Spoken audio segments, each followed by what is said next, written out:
we will begin.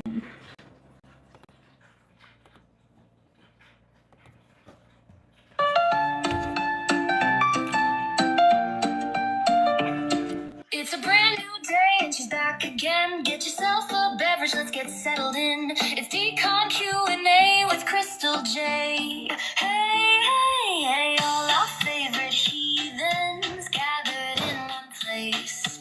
All our questions answered, our favorite creators on display. It's Decon Q&A with CrystalJae.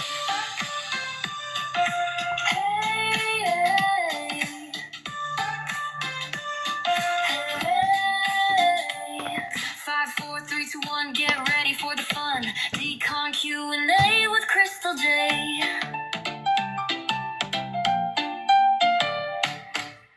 Hey you guys, welcome in everybody.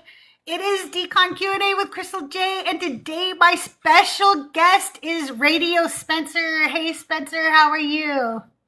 Hey, can you hear me okay? Yeah, I can hear you loud and clear.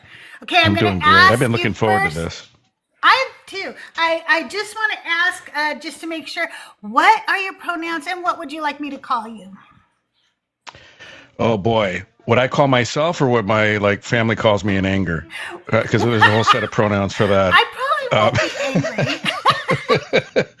No, he, him. Although I've been called worse.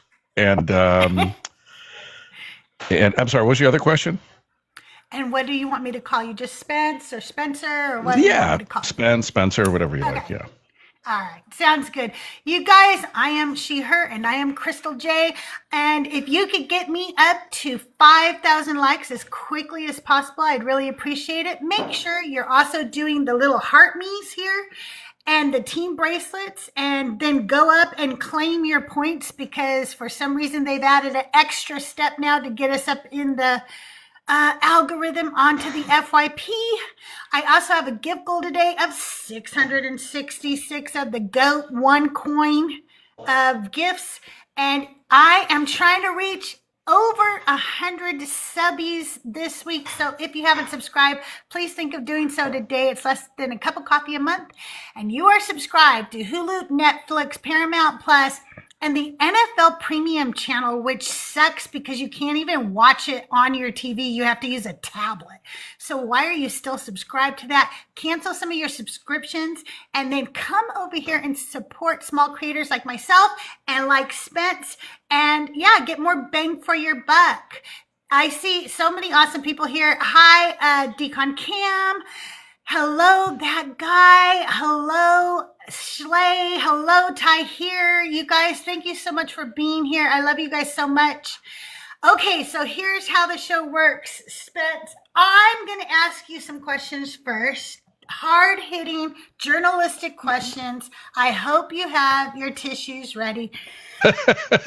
This has made me so nervous. I don't know why. You know what's funny is I was on talk radio for 30 plus years, and I interviewed famous actors, actresses, politicians, authors.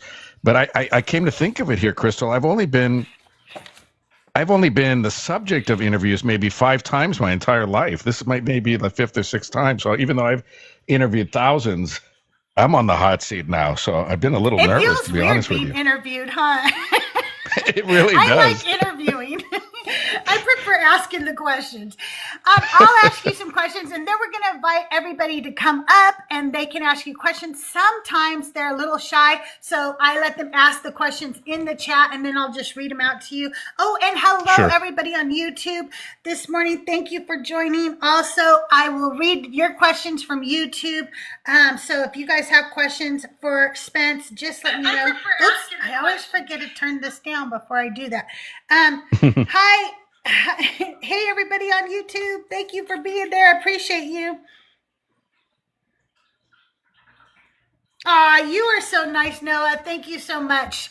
Giving me compliments. It makes my day. Okay, so I'm going to ask you the question. And then at the end of the show, we're going to invite some of my friends to come up and join you so you won't be alone up here as I play everybody's favorite game. Tie here. It's everybody's favorite.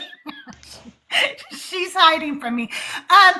It's Divine or Decline. And so it is the new classic game that I made up. And so we'll play that at the end of the live. All right. Is everybody ready for the hard-hitting journalistic questions? Okay? All right. If you were a flavor of ice cream, what would you be called and what would be in it? Oh my gosh.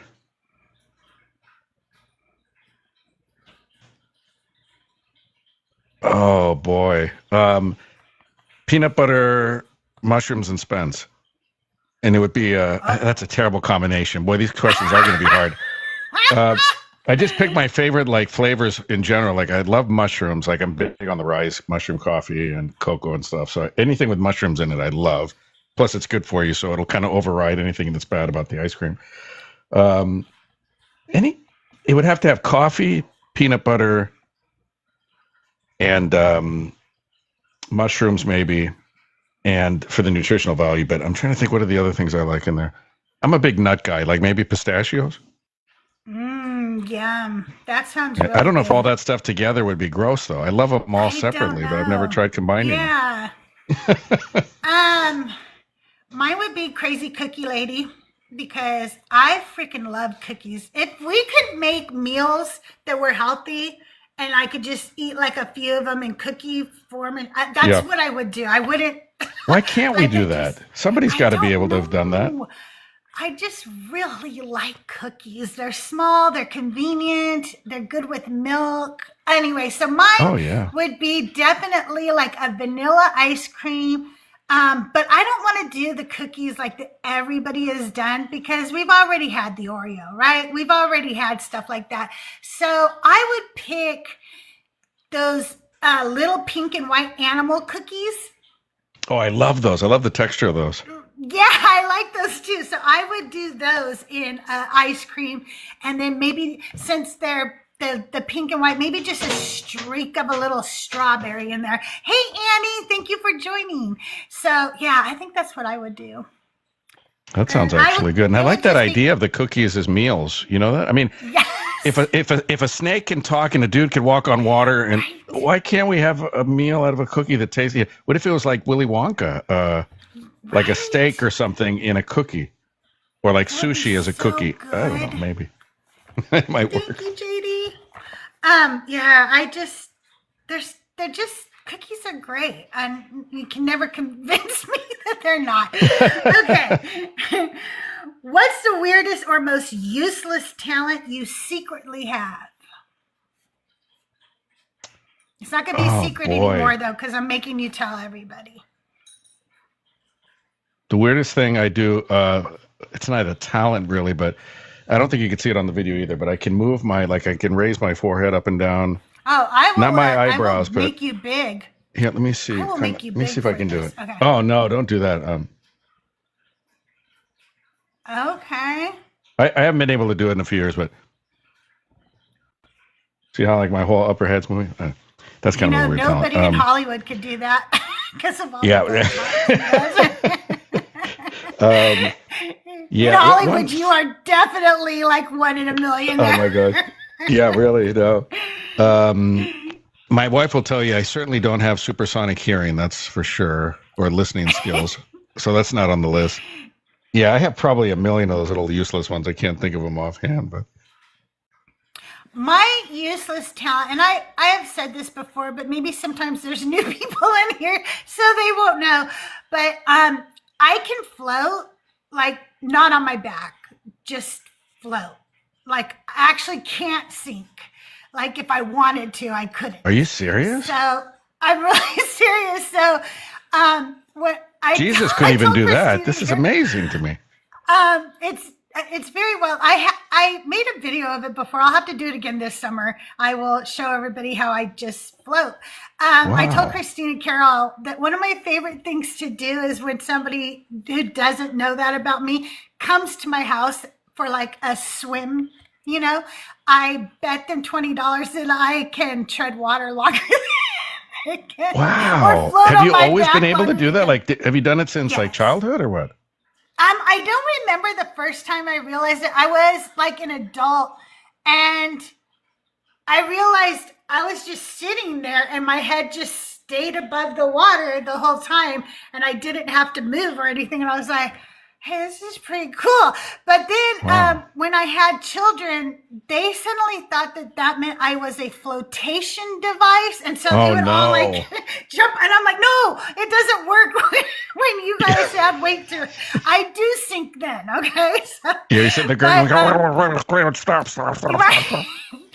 It makes Doug really mad because he can't float on his back, so he will purposely do whatever he can to sink me if I start doing it. He'll throw a ball on me or send the kids on me. It's like, stop it. That's really cool. I don't know that I've ever heard of that. That's pretty unbelievable. It is so cool. I am going to tell you that it's fun to pretend that I'm weightless on the moon, going through the water and stuff. Oh yeah, no, that's really cool.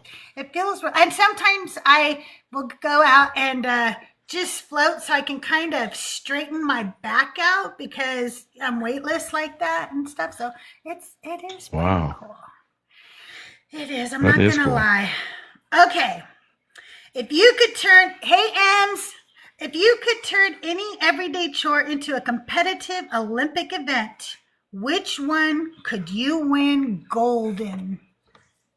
Laundry, hands down. We, my wife and I raised 6 kids together, and we still have 3 at home most of the time, and plus our laundry. And when we had 8 people in our household, so all 6 kids, my wife would do so much around the house that I tried to take as much off her as I could. So I took on laundry, and I'm not gonna say I'm the best at it, but I'm kind of a laundry machine. But anyway, I made it fun. In the beginning, I didn't like it, especially when the kids do laundry dumps. And I think there's an unspoken rule that it doesn't matter how old they are, they're still going to do laundry dumps, even when they don't live with you anymore full time. Like, you think you're caught up on laundry. We're never caught. I always eat those words because I say, hey, honey, we're caught. And then I catch it because then a minute later, one of the kids will bring in like 3 weeks worth of laundry into the laundry room. And they usually do their own laundry now, the older ones. Actually, all of them. They're all older now. But it's still something that I kind of enjoy it. It's kind of weird. It's kind of my meditation time, so I don't mind doing it. That's really good. You guys, make sure you share out the live. I can't see how many shares we have anymore, but we need to get to 100 in the next 2 minutes. Looks like we're at 11 right now. So, yeah, I figured we didn't have very many shares because I'm not being pushed out into the algorithm. So start hitting that blue button. Share it all out to your friends. Share it out to your enemies. Share it out to your frenemies. Share it out to your discords. But also just copy link over and over again until we get to 100 shares. Also, if you hold down, like boop my nose and hold down the screen, a bunch of your friends will just come up and you can go send really fast too. So that is how you can share quickly, okay? So if I had a chore, first of all, I hate chores, okay? I'm very neurodivergent, ADHD, and all of the above. So I have to be fully focused on something or I will be easily distracted. So sure. I like to listen to something while I'm doing a chore so that I just concentrate on the chore and stuff. That being said, there's only one way I would win any chore Olympics, and that is if there was extra points for how much water I can get around the kitchen while I'm doing dishes. Because you get water everywhere. I'm one of those people. I get water all over the counter, all over the front, and I've done it since I was a child. I do not know why that's who I am, but if I get extra points for that, I'm winning the Olympics for sure. Now, is that water too shallow for you to tread in, or we're not talking about that much water, right? You can't float in the kitchen water, right? Okay. I can't float in the sink or anything like that. Okay. You get to invent a new emoji. What does it look like and what does it mean? Oh, you know what I thought would be a cool one, and I haven't seen it, is because I live in the Pacific Northwest, is a Bigfoot emoji. Just like, there's like a footprint. Yeah. There's a footprint, but I can't believe there's no like Bigfoot emoji. I've thought about that. I looked for ravens, like a crow or a raven, for a long time, and I still thought they didn't have it. And a friend of mine said, no, they added that. They added that. I'm like, okay, cool. Because for a long time, you couldn't find like a crow or raven, but they'd have like all these other kind of birds. You know what I mean? It was kind of weird. And ravens are my spirit animal, so that's why I was looking for ravens. But I always thought like ravens. A Sasquatch would be cool. I don't know why they don't have that. Yeah, that really would be cool. Yeah. They ought to have like mythological emojis like Sasquatch, Loch Ness Monster, Chupacabra, Jesus. I'm sorry, that was terrible. That was a bad joke. You guys, I'm going to start a flash goal right now. And the way a flash goal works is I need 6 gifters to give me a heart me. It has to be different people. And since you can only give 1 heart me out each anyway, it won't work for you to send duplicates. So if you could help me reach those 6 heart me's, I'd really appreciate it. Wow, you guys How do you do this? It. How do you do this, Crystal? I'd love to know how to do that. It's amazing. No wonder I don't ever get any gifts. I don't know how to do any of this stuff. How did you just do that? It just came up on my screen, so I clicked it, and then I let my people know, and they're amazing. Some of them had already given me the heart me, so they couldn't. You can only give 1 heart me to a creator a day. So, but don't forget to grab your points, you guys, because after you give me the heart me, you get points up here, and you just click it and collect your points, okay? And that helps boost us in the team ratings, which boosts you into the algorithm. Everything we do is for the algorithm gods. Everything we do. Absolutely.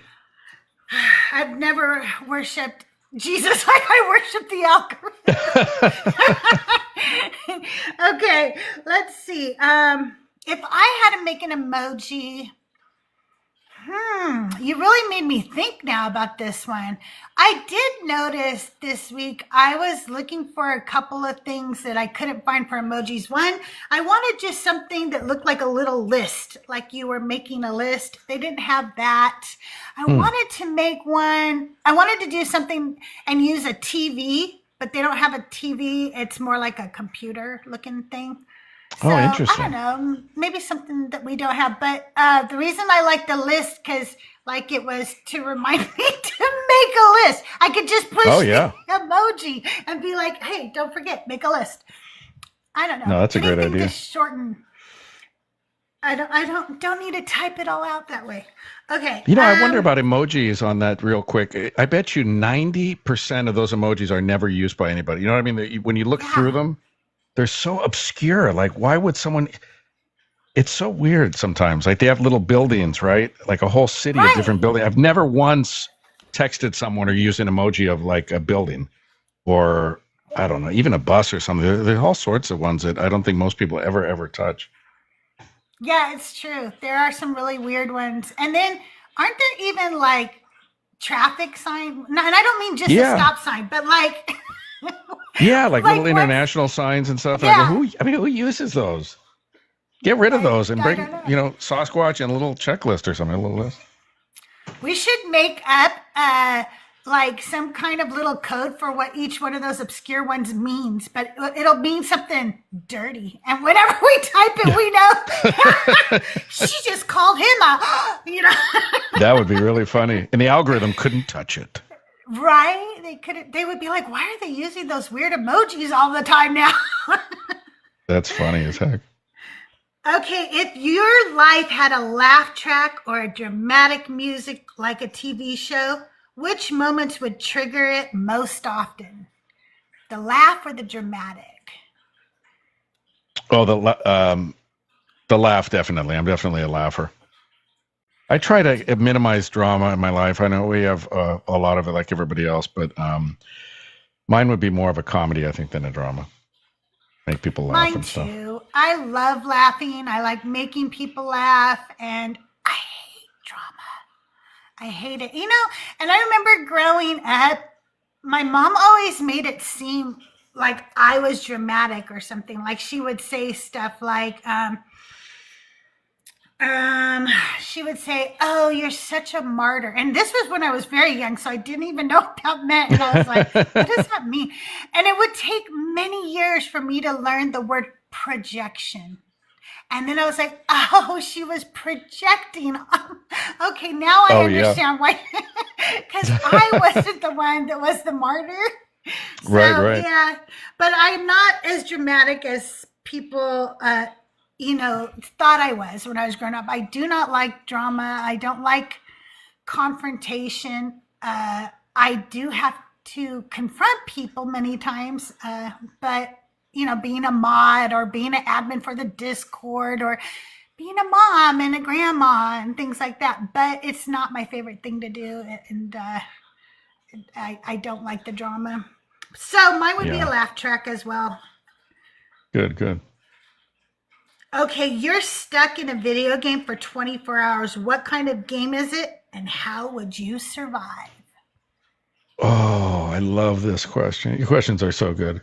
I would be like in a what is that game called? Now I can't even think of it. That little farming game, Stardew Valley. It's funny. The older I get, Stardew Valley. When I was young, I liked all the like kind of the violent video games, and I played games. I mean, going back to my Apple computer in like the '80s, so that's how old I am. But I always loved like the first person pew pew games and stuff, and kind of like the early Fortnites, And now I like the cozy games. So my genre would be like a cozy game where you're like fishing. I'd rather fish in a game now than knock people silly or whatever, knock them out. And I wouldn't have to. What was the second part? You said, what kind of game would it be, and how would I survive? And how would you survive? Well, on Stardew Valley, you would plant stuff. Yeah, exactly. I like that. Like nothing. I don't think anything in Stardew Valley can attack you. I like those games now. There's no stress. Like your crops might unalive, but nothing's gonna unalive you. I don't think. You kind of live on forever, and you can have kids and stuff. But there's nothing trying to attack you, which is relaxing. So, yeah, I would harvest Stardew Valley and Animal Crossing. Yep. And stuff. I love those games. Good. Just relaxing, chill games. Hey, you guys, I still need 2 more heart me's. If you haven't done a daily heart me for me, if you could do that, I have 8 minutes left. I don't know what happens, but we don't want anything bad to happen. What if we just like spontaneously combusted because you guys didn't give me 2 more heart me's? Like, you don't want that to happen, okay? Why would you do that to Spence, you guys? Why would you do that? Give me 2 more heartbeats. We don't want to know what's going to happen. Okay. So for me, if I was stuck in a video game, it would be Toe Jam and Earl. I don't know if you know that game. It's very old. No. But it was I have to look that up now. I'm going to look it up here. It was a game where these 2 little dudes walked around and they opened presents. And the presents were random. You never knew what you were going to get inside. And so sometimes you got roller skates and you just take off and you have to learn how to control it. Hey, Ike. Hey, Nick. And then, or other times it would be tomatoes. And you could throw tomatoes at your enemies and stuff. And it was just an adorable game. I loved it. And it'd be full of surprises. I've never seen this. I'm looking at the video, like the images and stuff. This game has escaped me. I've never seen this game. It was a great game to teach children how to read maps because you got a little map and you could figure out where you were on each level and stuff. And it was a very good way to teach my kids how to read maps. They played that when they were kids.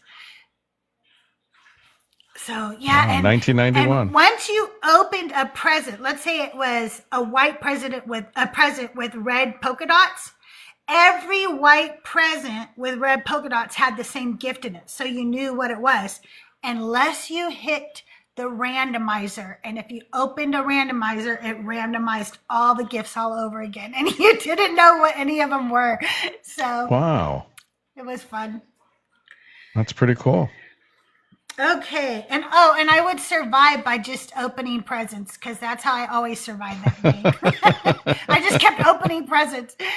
And yes, sometimes I hit the randomizer by doing that. Thank you guys. Thank you so much. Make sure you do the heart me's. I need 2 more, you guys.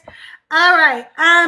If you had to wear one color every day for the next year, what color are you choosing and why?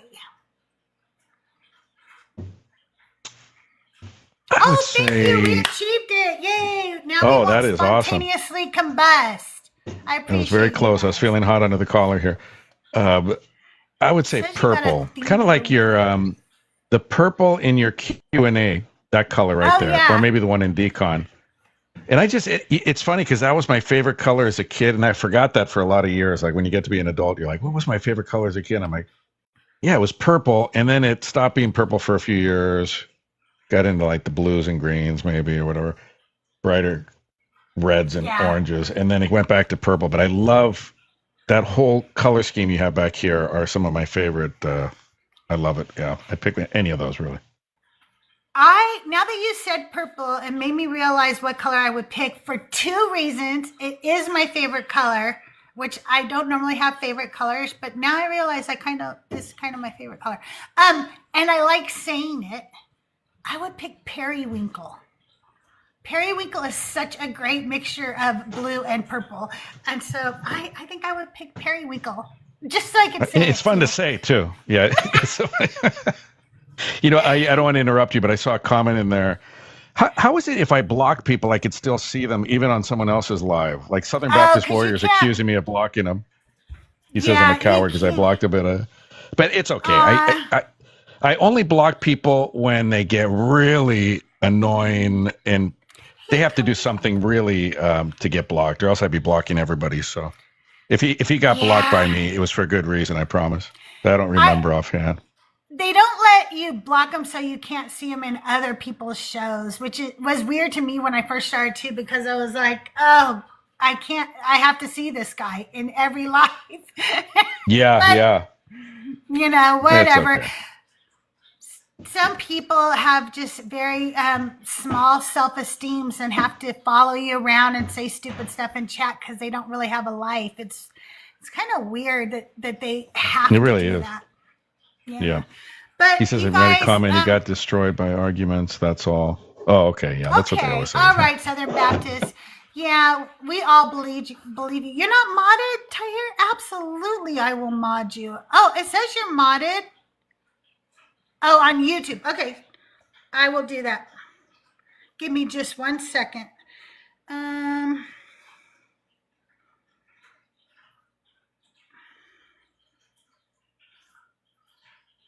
You're a managing moderator now there, Ty here. Don't do anything to ruin my channel. I trust you implicitly. I gave you managing powers. Okay. All right. So yeah. Okay. Would you rather forget your most embarrassing moment or be able to replay it with commentary? Oh boy. Oh, thank you. Hi, Finland. I think the commentary would be funny because one of my most embarrassing moments happened in like 1976. So, and it still haunts me to this day how embarrassing it was. I was in kindergarten at parochial school. And to show you like what a do-gooder I was back then as opposed to now, I raised my hand to go to the bathroom, right? And I'm raising my hand like really high in both hands, and I'm raising my legs, and I'm raising everything's being raised, you know, that I have to go to the bathroom. And the teacher like wouldn't call on me for some reason. I'm like, I really gotta freaking go to the bathroom here. I'm not gonna make it. And I didn't make it, and it was so embarrassing. It was the one time that I can remember or will admit to where I wet my pants like that, and it was so embarrassing. And we had to. It was a really goofy parochial school. We had goofy uniforms, so we had to wear these little shorts. The boys wore these little shorts up until like third grade, and we got to wear pants. So it just obviously just leaked all over the place, and it was so mortifying that I'm 54 years old, and I still think about that sometimes. Maybe that's why I haven't gone to my reunions. But anyway. Oh, and you probably are the only one who remembers that too. I wet my pants in high school and nobody found out. I got away with it. But I was mortified all the same, thinking in my head that somebody would figure it out. I was in a play with this really cutie patootie, and we had to briefly, and it was high school, so that's embarrassing. You know, if I had been smarter, then I would realize that he was gay and was never going to be interested in me anyway. But you know, I wasn't that smart as a freshman in high school. And oh my gosh, that's great.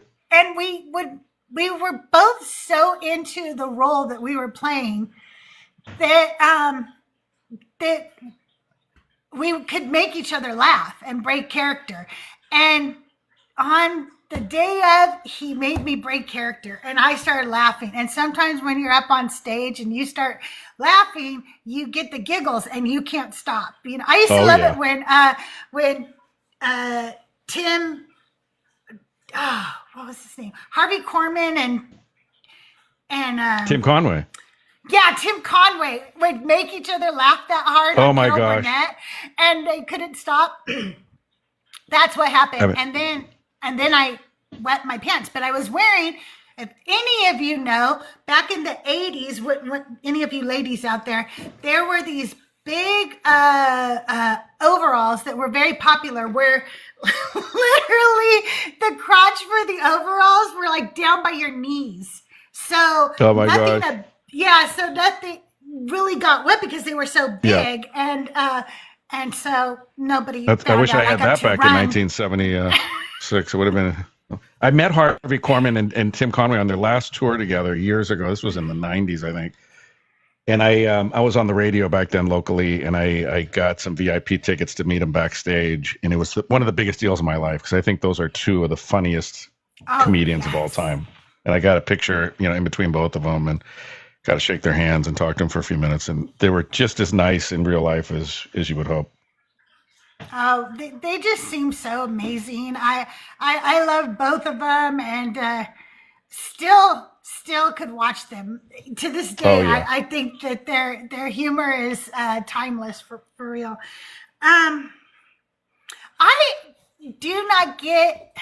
get embarrassed in the moment, but embarrassing moments don't play over and over again in my head because I find them funny. Like, I find it funny myself when I do something embarrassing. And so I would definitely pick the commentary, and I'd let my brain pick whatever embarrassing moment I thought was the most embarrassing. I can't personally think of one because now I just find them all so humorous. Like, it's just, I'll bring them up. I'm one who'll bring them up. Like, remember that one time when I did this? That was hilarious. See, I wish I was more. Stay with me. I wish I was more like that. About a month ago, we were all bowling with the family. My mother-in-law, my wife, some of the kids. I think a couple of our friends too, and it was very uncomfortable. Like, I had to take a phone call from work, so I went outside, and it was raining, of course, here in the Pacific Northwest. And I have like bowling shoes that are like sneakers. So in my brain, I'm just thinking I'm walking around, you know, on the rug, on the carpets and stuff. And you're not supposed to get them wet, obviously, right? Right. So I went 2 steps outside to not be rude and have the conversation in the building. And I forgot that they were wet. My wife says, "Oh my gosh, you went outside with your shoes and stuff." I'm like, it'll be fine. You know, like, what's 2 seconds in the rain going to do? And they were waiting for me to bowl. So I bowled, and I pulled the worst Fred Flintstone. My feet were going like this. I was going, no. and I could feel myself just like my leg. I should have broken like all my limbs, because my limbs were just flying like an idiot, just everywhere. And I still had the bowling ball in my hand, and I'm trying to bowl. And I finally lost the ball. Luckily, it didn't hurt anybody. And I fell so hard on my rear end, and I was so embarrassed. I must have been as red as a beet. And I had to like excuse myself. And I don't think I even finished bowling because I was so mortified. And my wife was right on the way home. She goes, "Look, you got to laugh at yourself." The only people that saw it were the people in the lane next to us. And they were concerned for you that you'd hurt yourself. They weren't laughing at you. They weren't, you know. But that kind of stuff really just for some reason mortifies me. But I should have had like fun with it. Like, I could have done like a Pee Wee Herman, like, you know, I meant to do that or something like that. But I always blow those moments, and I take them too seriously, you know? Oh, I never miss those moments. I could be in pain and I'm going to make the punchline. I'm going to do it. There was this one time I was at Disneyland and there was this dance floor, and and they had little ropes around it, and people were running and jumping over those ropes. And I looked at my boyfriend and I said, somebody's going to eat it and I'm going to laugh my ass off. About an hour later, he was on the other side of the dance floor. And Oh, he no. told me, come here. I got up and thought, oh yeah, I am going to jump over that rope. And I fucking ate it across the dance floor.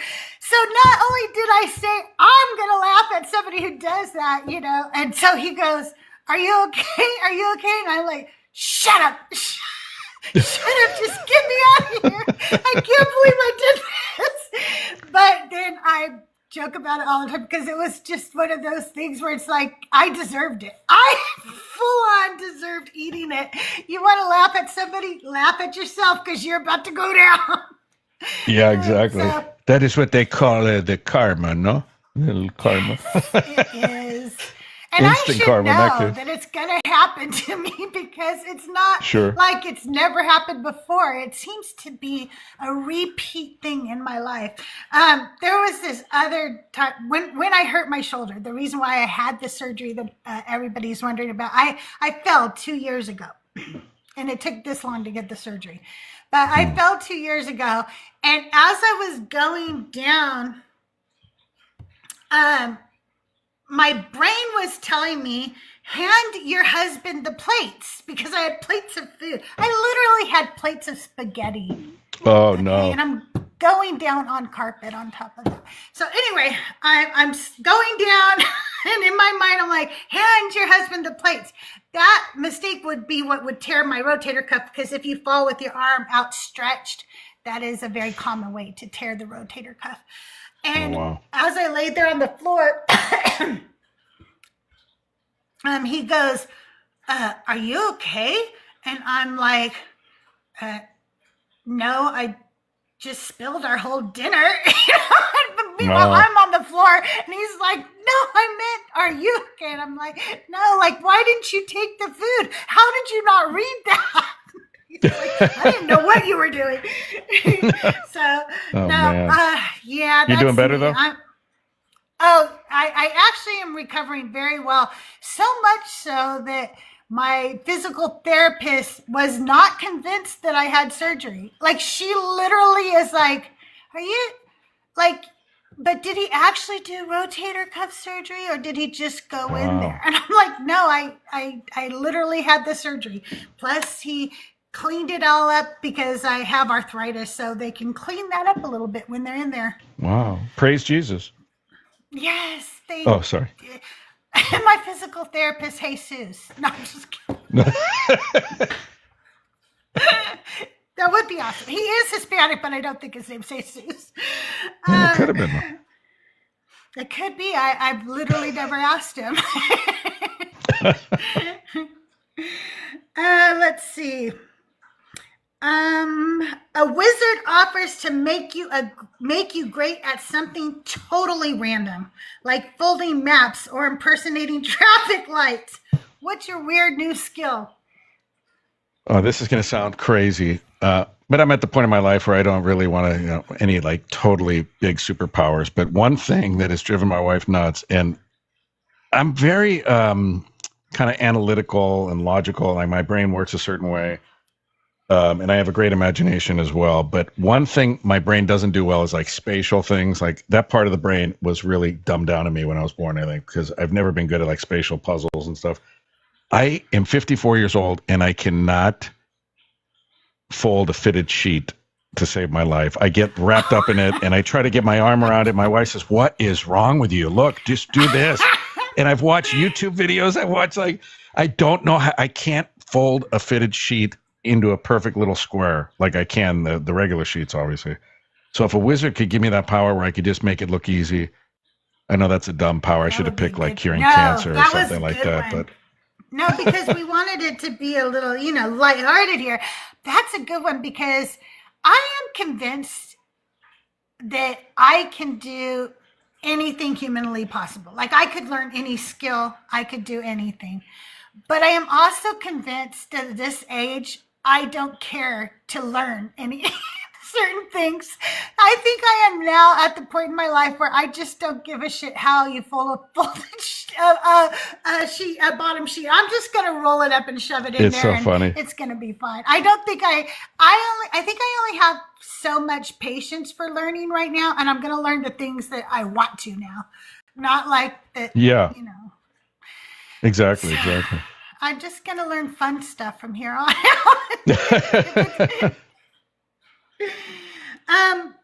Let's see. My thing would be, I know this is mean, but I think it would be kind of fun in the right circumstances. But my husband used to have a ringer for his phone that sounded like a tornado warning. And so every once in a while we would be out because we lived in Kansas and his phone would start going off and people would think there was a tornado coming. And I made him change it because I said that's not good. That's not fair to people. Like they get scared, honey. So he did change it. But it would be kind of cool in certain circumstances to just be able to go open my mouth and make it be a tornado warning. Oh my God. Like maybe if there's a sale somewhere and I want to get the good deal and there's a bunch of people in my way or something, I could do that and they would all scattered. And that's really funny. That is really funny. Okay, what snack do you swear is underrated and deserves its moment in the spotlight?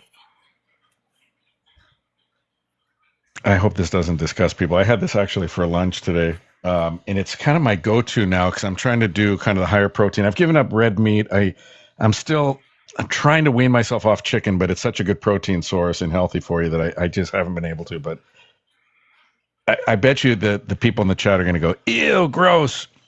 I am a sucker for chicken livers, and they're so cheap. You can get like a bucket of them for like $3, and contrary to what people might think about, preconceived notions of chicken livers, we think of the liver as like detoxifying, it weeds out all the toxins in the body, right? But it doesn't store them. That's what people don't get is it filters them, but it's not in the liver. It's not like if you eat a liver, you're eating all the gross stuff. If you Google chicken livers, it's like a superfood. And I will like put a little extra virgin olive oil in a pan and put 2 or 3 of them. I always have them on stock in the fridge because they either make a good meal like over rice or vegetables or something, or I just have 2 or 3 in a bowl, with a little bit of hot sauce on them, and they're so good. But it's one of those icky factors where, like, I eat crickets too, which I think grosses a lot of people out. But like billions of people around the world have been eating bugs for like millions of years, right? I mean, people have been eating. The Western world's like the only one hung up on eating bugs. Like most of the planet eats bugs, but I eat them like dry roasted, and I don't pick them off the backyard or anything. I get them from companies for human consumption that make them. But those are also, it's unbelievable the protein power of crickets. And you can get the powder and make smoothies and you don't even taste it. But they're just crunchy, like little snacks and stuff, Like, and if you didn't know they were crickets, you wouldn't be repulsed. I guarantee it. It's just like when you know what it is. Yeah, it's when I know right? what it is. I think there's a part of me that is starting to want to be a vegetarian. Not necessarily 100 though, because I think I could give up meat, and in that case, I would also give up crickets. Yeah, but Is all I'm so saying, I wonder if Spencer, is that I would give those. Well, what's funny is I gave up red meat and stuff for like ethical reasons and stuff, just personal ethical reasons. And it was when my daughter was becoming a vegetarian. I kind of sympathized and empathized, and then I tried it myself, and But like if you like extend the consciousness argument, like the older I get, the more I think like even a twig has consciousness or something. It's kind of weird to me. Right. But I think like even that little cricket, like the cricket wants to live too, just like the cow or the pig. Yeah.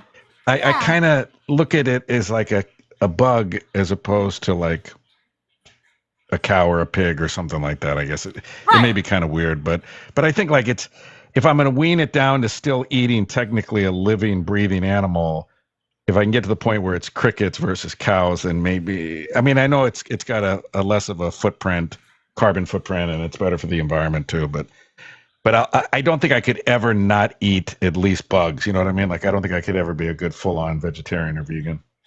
Yeah, I can't give up dairy because I do not like the fake cheese yet. Like I haven't. I don't found it. either. I don't, and I like cheese too much. So I'm just being honest. I Yeah. cannot give up the cheese. I'm I like could that with probably eggs. give I up could live on milk eggs. and yeah. See, and I probably couldn't give up eggs. So it would be like I wouldn't eat like chicken and meat and ham anymore, or red meat or pork anymore. But it's something I've noticed about me just recently, where I'm slowly not wanting to eat the meat on my plate like I used to. Mm-hmm. I just don't have a Sure. desire for it. And I think that it has to do with, me deconstructing and starting to make me think about the sentience of animals and what gives me the right. So I don't know.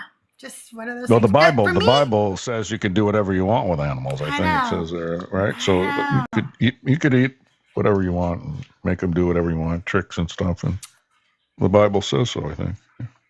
Anyway. It's funny how when you say that, they're all like the Bible, says it's okay. But if you try to tell them that makes something else okay because it's a plant, they never agree with you. Yeah, that's really funny. Yeah, the same thing, Trevor. Oh, good. I'm glad I'm not alone. So my underrated snack would be cookies. Like they're just... But they're not underrated, though, right? They're very popular.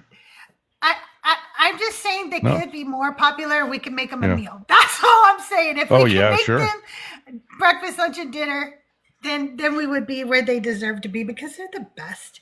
You guys, it is your time to come up and ask Spence your questions. Thank you so much, Tahir. I appreciate you. Thank you guys for all the likes. We're at 20,000 likes. That's amazing. And also, I have 449 of my 666 goal of GOAT gifts. Also, I'm at 90 subbies. I'd love to get to over 100 this week. So if you haven't subscribed, it's less than a cup of coffee a month. But if you have subscribed and you want to do something nice, you could always send a subby or two out to somebody in chat. The chat always loves when they receive free subbies. And if you are a subscriber, drop some of your stickers in chat right now so people can see the little emote stickers that I've made. I'm making some new ones. Did you guys see that there's stickers in there for the Divine and Decline game? And yes, there's Dark Crystal in there. And there's the cat crying. So you get cool stickers when you subscribe. And also when you subscribe, you'll be invited to my Discord. Just send me a DM once you subscribe and I'll send you an invitation to our private Discord where you can also help me come up with divine or decline questions for my shows. And I am going to be doing a special Decon Q&A with CrystalJae late night coming up for subbies only. So be looking for that. Hey, Kim, how are you today? I'm okay, Crystal. How are you? Good. Did you have a question for Radio Spencer? Yeah. Hey there. Hey. So my question for you is, what is your favorite genre of music?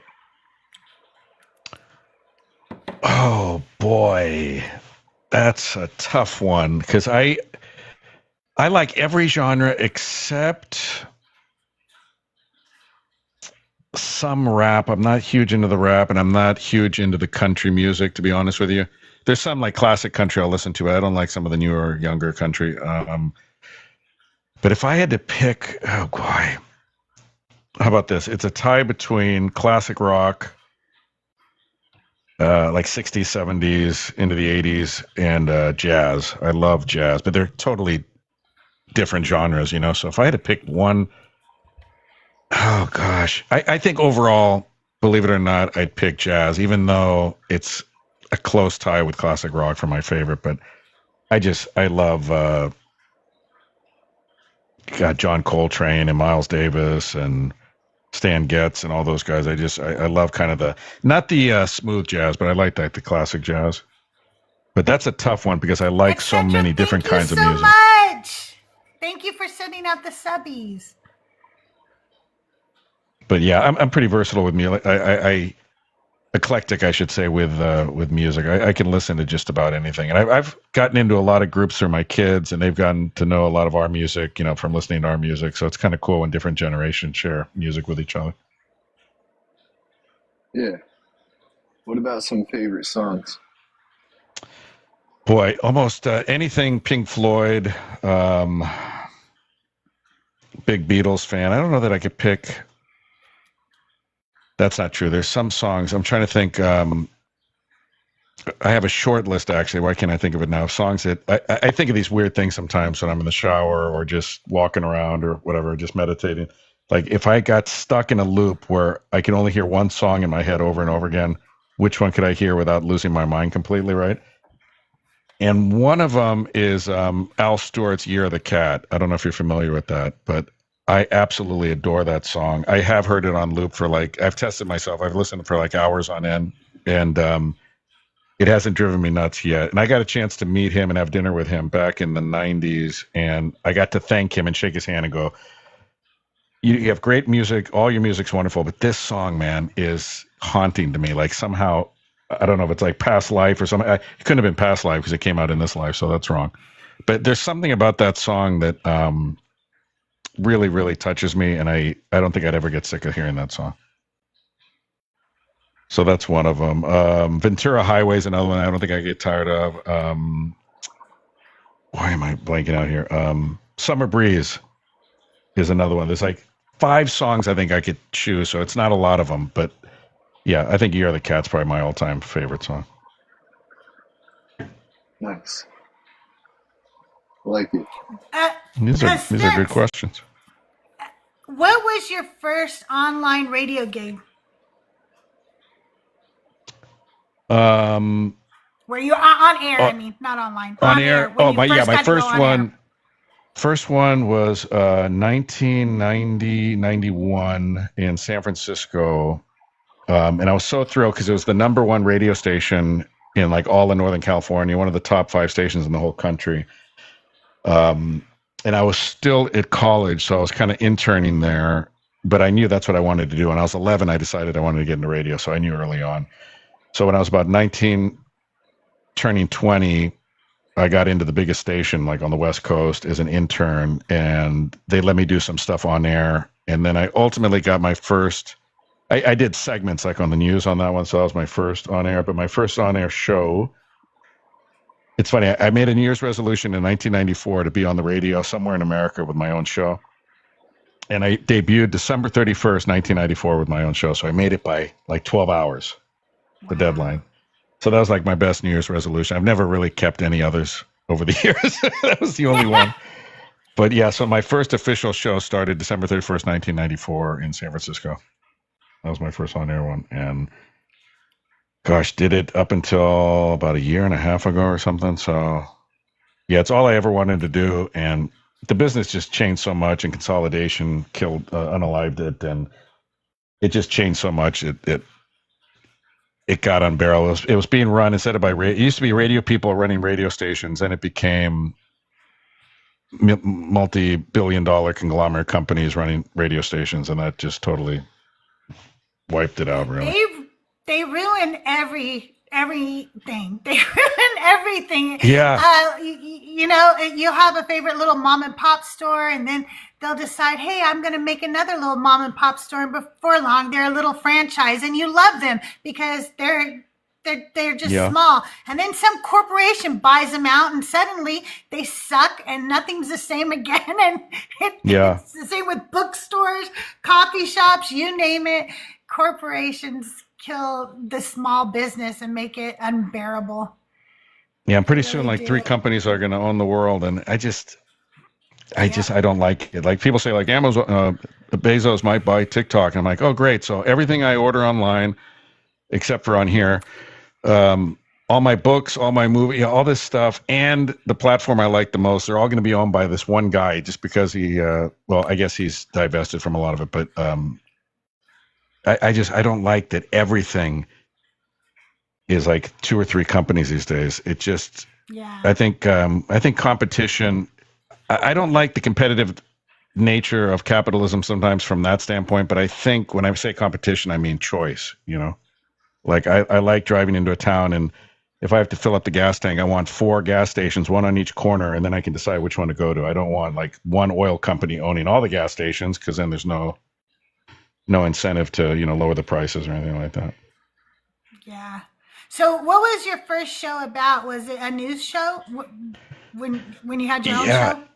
It's so funny because I was what I call a right-wing wacko back then, and I was so different than I am now. So I deconstructed from Christianity, but also something I talk less about is my deconstruction from far right-wing politics. I debuted on the legendary KSFO, KGO and KSFO. KSFO had traditionally been a music station. It was always like some of the biggest DJs in radio came out of KSFO, spinning records and being the old school DJs. And then it became a talk format.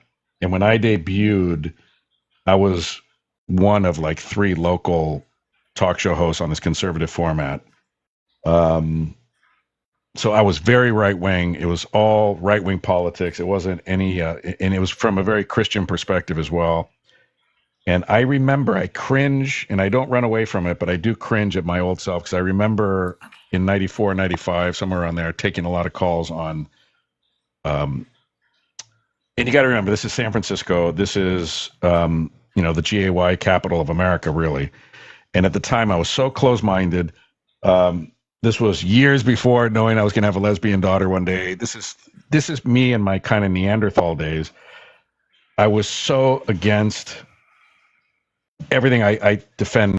And I would say things on the air like, you know, oh, it's Adam and Eve, not Adam and Steve. And I cringe. I have to be honest with people and say that I used to say things like that, but it gives a little perspective of where I come from today and how much I've changed. That in 1994, 95, into the 2000s, I was saying stuff like that. And I believed stuff like that. And my myopic view of the world was very right-wing, very conservative, very Republican. Back in the day, it was like, all Republicans are good, all liberals are bad. And I don't even know how I came about like that. I went to an ultra-liberal university, grew up in an ultra-liberal city. My parents weren't particularly political. They leaned to the right, but they never indoctrinated me on it. So they didn't say I had to be, you know, Republican or anything. I don't know. I think at the time it was just kind of a rebellion from how liberal San Francisco was. You know what I mean? Like I was surrounded by so much kind of goofiness in the other direction that I maybe rebelled, and I shaped my vision on politics as the opposite of what the mainstream was, maybe. But I don't know. But that's not me anymore. And I'm glad too. Were you here? I would have listened to you. I would have listened to you. I loved Rush Limbaugh and I met him, and I at the time I idolized the guy when I met him, and I almost peed my pants. That was almost the second time I peed my pants. Was meeting him because it was such a big deal to me. And to give you an idea how much I've changed, this is before he passed away, and I probably still would have done the same thing. But part of my political deconstruction, I unloaded all my Rush Limbaugh autograph books and everything. I had every one of his books autographed personally to me, and I kind of felt hypocritical at that point, because I go, I don't believe what's in this book anymore, just like I don't believe what's in the Bible anymore. And I unloaded it. I sold them to somebody I knew who was a huge Rush Limbaugh fan, and he still owns them probably and adores the book. So, you know, I didn't want to just throw them away, but I couldn't keep looking at them on my bookshelf because that wasn't part of my identity anymore. And I think that people don't realize, though, deconstructing your religious belief often leads to deconstructing other harmful beliefs you have. Because once you realize that a lot of those beliefs you felt entitled to because there was a God giving you permission to feel entitled to those hateful beliefs. And so here's another one here's another person I banned, but it's funny. I'm seeing their comments for the first time in a while. Catholic traditionalist. He says Rush Limbaugh. But he's not allowed. He says he unalived as a believer in God. God allowed him to, I think he was in his 50s when he passed away. He wasn't much older than I am. Maybe I have to look that up. I don't know. But God didn't inspire him to put the cigarettes down and the cigars down. He died of lung cancer, which is, was very preventable for him. I'm going to say it. Rush Limbaugh smoked his whole life. And even when he knew he had cancer, he could have done so much good for the world by going out and doing PSAs and saying, you know what, like Yul Brynner, a lot of people don't know who he is, but Yul Brynner, he came out with anti-cigarette commercials back when they had cigarette commercials on television. And in whenever he passed away, he said, if you're watching this, I've already passed away or something. He knew he was unaliving from this. And he said, just don't do it. Just don't smoke. And Rush Limbaugh never once said that to his listeners. He had the biggest audience in all of talk radio. 20 million people a week listen to this guy. And it's kind of like when Trump says things about wearing a mask and he belittles them. All his followers say, I don't have to wear a mask because my buddy Trump doesn't want to wear one. And it's the same thing with Rush Limbaugh. He could have done so much good in his last several months of life by going on the air and saying, you know what? Those of you who smoke, throw those cigarettes away. Stop smoking or you're going to end up like me.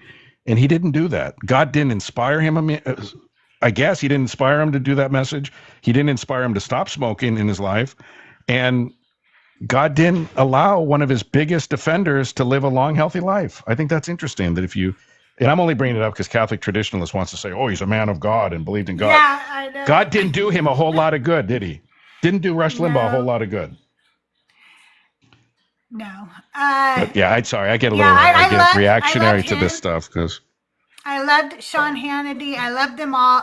But I drew the line at hating the LGBTQIA because I had friends who were, and they were people I trust implicitly, and they told me I was born this way, and I believed them. And so I could not put together in my head how my God that I believed was all loving would make somebody that way and also hate them. So I told my children when they were really young, like, I know what you're going to be taught in church. I know what they're going to tell you in Sunday school and stuff and youth group. But what I want to tell you is if you are, I love you, and that's never going to change. And you are never to bully anybody who is. You are going to defend them. You are going to be the one to protect them. You are not to bully them, ever. It is unacceptable. And I won't have good. And I told them, and if I die and I get to heaven and Jesus says to me, Crystal, did you love the LGBTQIA? I'm going to tell him, yeah, I did. And if he asks me why, I'm going to say, because I thought you would rather that I err on the side of love. And that's what I intend to do. Great answer. Great answer. And good for you. I think that is part of the reason I deconstructed was how much hatred there was from the church, the LGBTQIA, and none of that could fit in my mind. How do you hate something God created? How? Yeah. And people who aren't harming anyone, and that's the thing too with the LGBTQIA, is that they're not harming anyone. And most people's animosity towards them and resentment towards them, whether they want to admit it or not, comes from their God, comes from their interpretation of what their God thought of these folks, because it's not a normal animosity to have. You know what I mean? It's not a normal inclination to dislike someone because they have a same-sex interest or partner. Like children, I don't think would care. Kids are a great little microcosm. Like you have black children and white children, Asian children, Mexican children, all these different cultures, and they're all playing together and running around together because no one's instilled in them yet that the white kids have to play together and these kids have to play together. And if they're not taught that, I don't think it's something you ever intuitively come to the conclusion of. Like if you're not taught to dislike another race and you're born in an area where, especially with a lot of diversity and stuff, it's not a natural inclination to dislike someone because they have a different skin color. I think that has to be taught. And animosity towards the LGBTQIA comes from religion, whether people like it or not. It always boils down. Every time I've talked to somebody, they go, well, the Bible says so. The Bible, God said so. Jesus said so. And I go, just forget what Jesus said, what God said, the Bible said. Do you think it's normal, kind, and loving to treat these people the way you're treating them? And the answer, has to be no, right? But the book says. And I wish people would just treat people the way deep down they should be treated, not the way your book tells you you think they should be treated. Exactly. Exactly. Hi, Jen. Welcome. If you have a question for Radio Spence over on YouTube, just put your question in the chat. I'll be happy to read it out to him. And if you here on TikTok have questions, come on up. The guest box is open, or you can ask your questions in chat and I'll read them out to him too. I know that sometimes people are a little shy to come up and be on the panel. The voice sounds very familiar. You do. I mean, you have a voice that does sound familiar, but I think it's a radio tone voice, you know? It could be. I don't know. People, oh boy, I know it wasn't one of your questions, but have you done national commercials or something that we may have heard? No, I've done commercials before, but nothing national where people outside of like the Bay Area or California would have heard probably. But you know who I people say I look like, and I don't know. I always fight it because I hope I don't look like him, but he's really funny and people adore him. So maybe it's the humor. But Louis Litt, you know that character from Suits. I forget the actor's name. Louis Litt is the character. Oh, I don't know why they point to. I mean, why not Bruce Willis? I mean, why Louis Litt? I mean, come on. Or even Mini Me. Say Mini Me, not Louis Litt. But Louis Litt, I'm thinking to myself, okay, this guy, he's kind of obese, and so am I. Great. He lost his hair, and so did I. He's got a big, fat, round face, and so do I. Gee, thanks a lot. I look like Louis Litt. You know what I mean? Like, says Rick Hoffman. Do you know who Rick Hoffman is? Yeah, Rick Hoffman is the, now I'm getting confused as to what the actor, Rick Hoffman is the actor, I think, right? Let's see. Yeah, and Louis Litt is the character. Yeah. So I don't know. I think we have some, I guess so. In some pictures, we kind of look alike. He's hysterically funny. So when people say, I remind them of him, and it's the humor and the talent, I'll take it every day. But I don't think I look a whole lot like him. But anyway, not to be vain or anything. I like how they did his character in Suits because he is such an asshole, but they put this endearing little twist on him that makes you go, why do I still like the guy? You know, even when he maybe that's why I remind people of him. I'm kind of an a-hole with some endearing qualities. Tahir says, oh, now I know who you mean.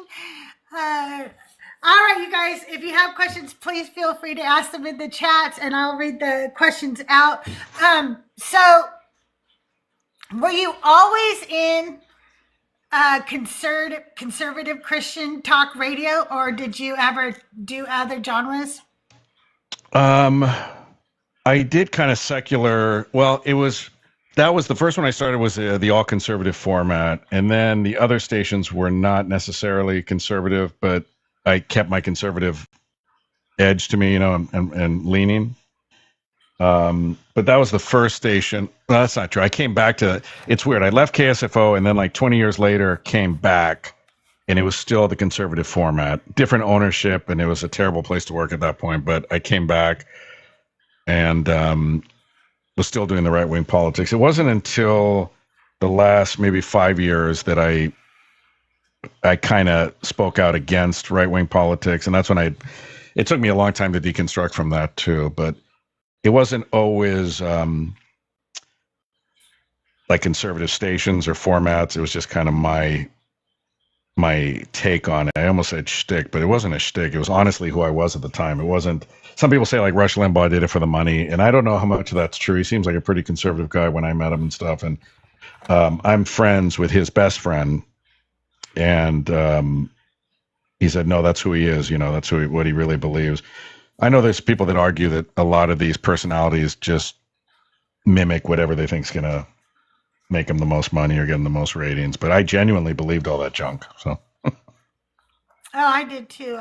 I'll tell you something that if you allow yourself to be open to learn from your children, and I think that my children really helped me to deconstruct a lot of hateful right-wing theology or whatever you want to call it, dogma that I believed. Yeah. Because they would tell them, I would say, oh, I, believe in this or whatever. And they would be like, why?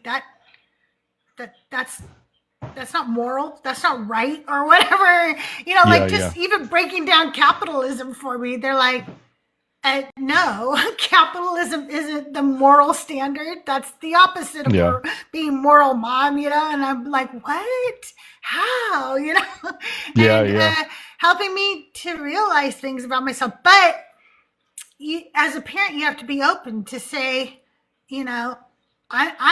I have always been okay with somebody younger than me teaching me something. I know a lot of older people can't stand a younger person teaching them something. They're like, how could this person have more knowledge about anything than me?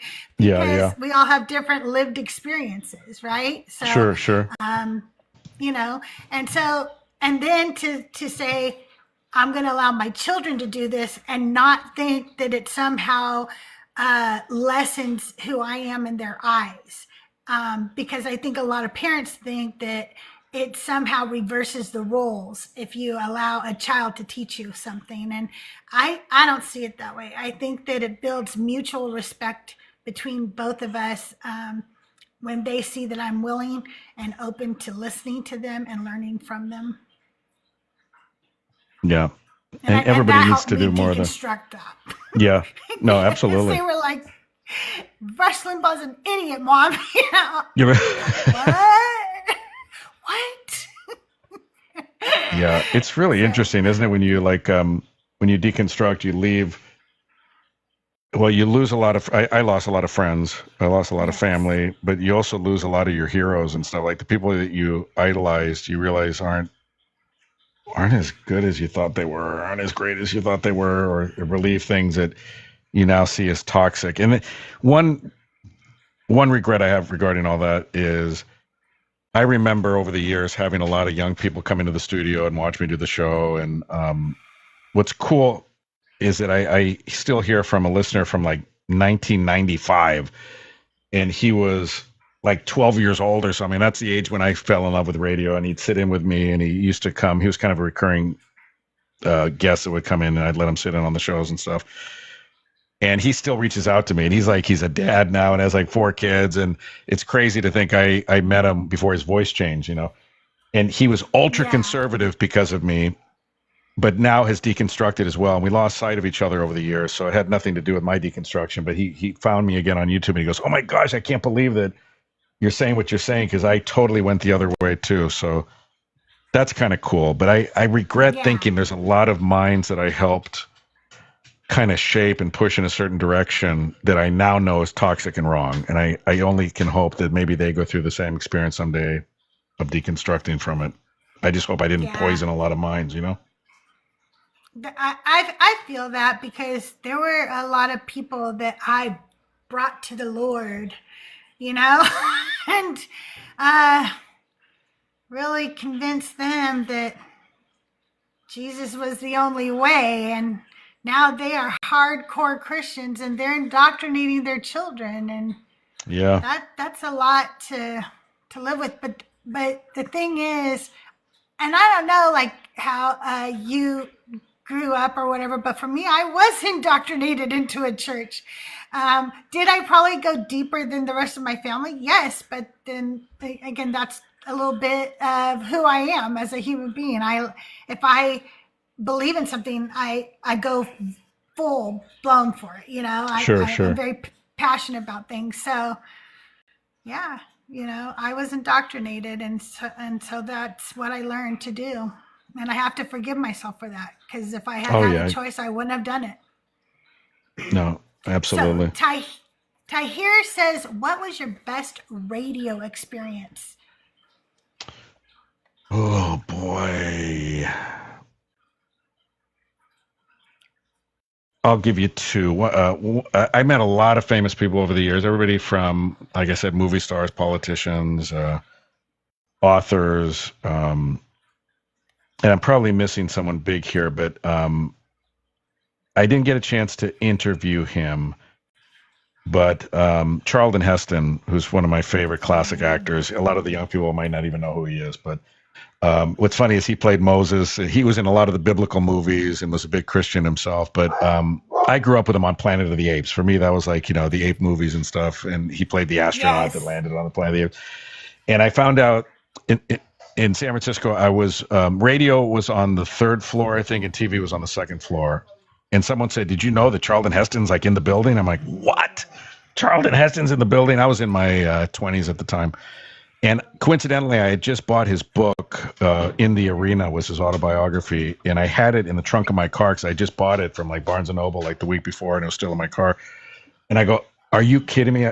And usually I kept track of like who the guests were going to be in the building because I'd want to meet them and stuff. I had no idea Charlton Heston was going to be there. And I go, "Oh my gosh, I think I have his book and everything." And they go, "Oh no, you're never going to meet him. He's not meeting fans. He's just going on the TV interview and then he's leaving the building, and don't bother him and stuff." So I said, I'm not one to take no for an answer when it comes to stuff like that. I'm not giving up that easily. So I ran to my car, got the book, went to the TV side. They knew who I was from the radio and stuff. And I go, "God, is there any way I could please just say hello to him and maybe get this autographed?" And they're like, "No, absolutely not. He's not doing any pictures or autographs or whatever."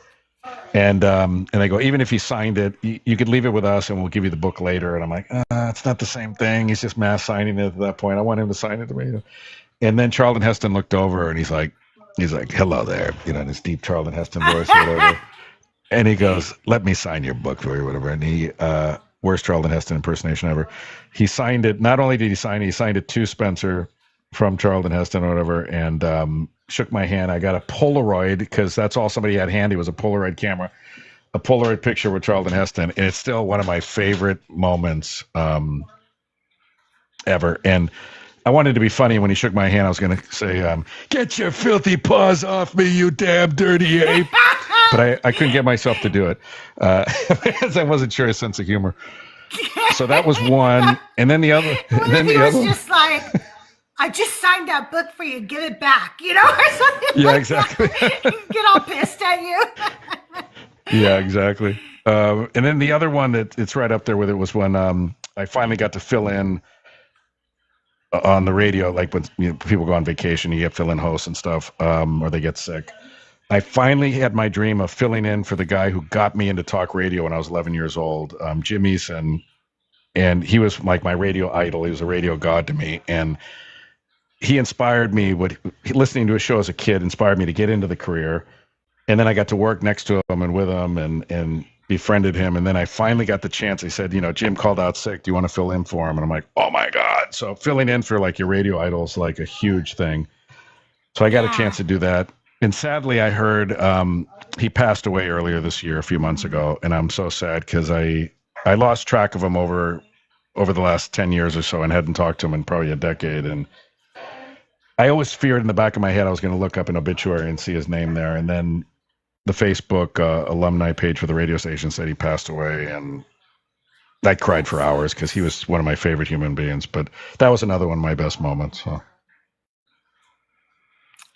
I see that you requested up. Can you put your age in the chat for me? And you do realize that we're talking to Radio Spencer today and we're asking him questions. That's what the show is, okay? Let me know that you understand the premise of the show, okay? And I want people to know I still love that controversy. So I love friendlies, but I also am looking for a challenge here. If somebody wants to challenge me on my deconstruction or why I'm not a Christian anymore, or all the cliched arguments, I'm ready for them. Bye, Annie. Thanks for dropping by. Hi. Hi, Ike. Did you have a question for Spence? Oh, I guess kind of. You were talking about being like indoctrinated as a kid, and I didn't hear Spencer talk about it, but I was wondering if he had like children of his own that he had to like kind of protect from indoctrination with like family and things. Like, is that a scenario that you could speak on, or?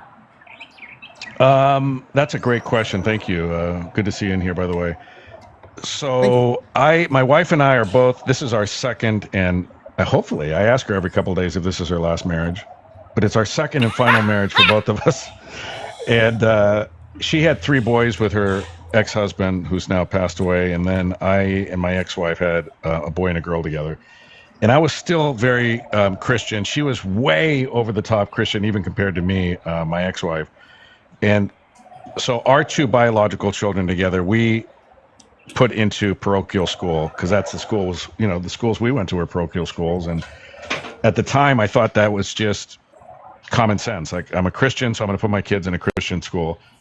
And right around there is when the marriage started falling apart. Not because of that, but it was just the timeline of what was going on. So I had maybe my daughter was maybe in third or fourth grade, third grade maybe, and our son was, don't want to keep doing this because I was seeing the indoctrination dripping into them, and I didn't like what I was seeing. And plus, like most parochial schools, it was just grotesquely overpriced. It was disgusting how much they were charging for tuition at that place, and they weren't getting any better an education than a public school could have given them, honestly. So I pulled them out when they were very young and put them into a public school where my stepsons were. And my current wife, what's interesting and what I found really strange in the beginning, it was totally contrary to everything I kind of thought was the right way to do things.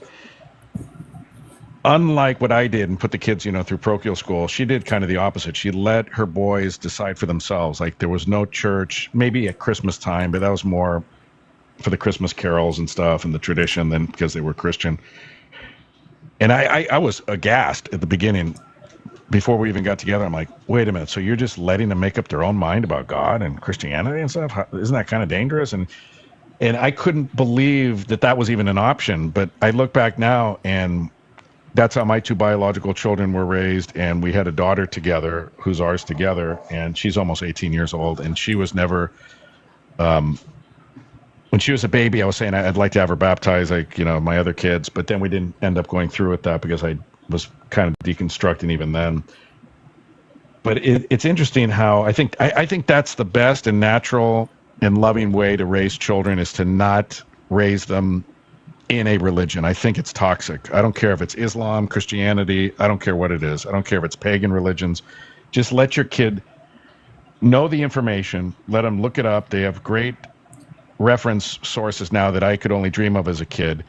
They don't need your help to decide who God is or what their belief in God is. They can do all the research and Google, and now with AI and everything, they have all the answers they could possibly need in terms of making a decision for themselves. But what I thought was a weird thing to do, like let the kids be kind of spiritual anarchists, I think that's the healthiest thing. I think you could teach your kids that, hey, look, mom and dad, or mom and mom, or dad and dad, or whatever the scenario is, we happen to believe in a higher power. Many people on earth believe in a God, and that's what your parents believe in. You have to make up that decision for yourself. And we go to church on Sundays. You're more than welcome to go with us if you want to, but you don't have to. I think that's a healthy way to raise children now, and I think every parent should try that. Don't be so afraid.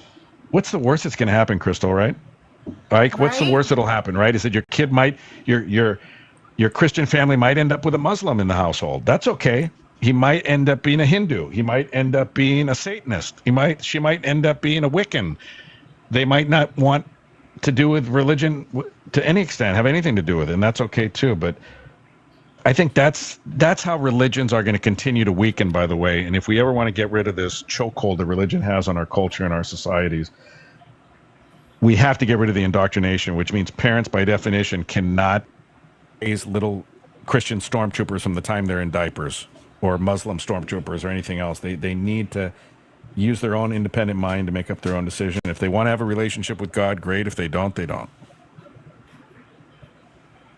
I agree 100%. Yeah, I love that. I told my mom sooner.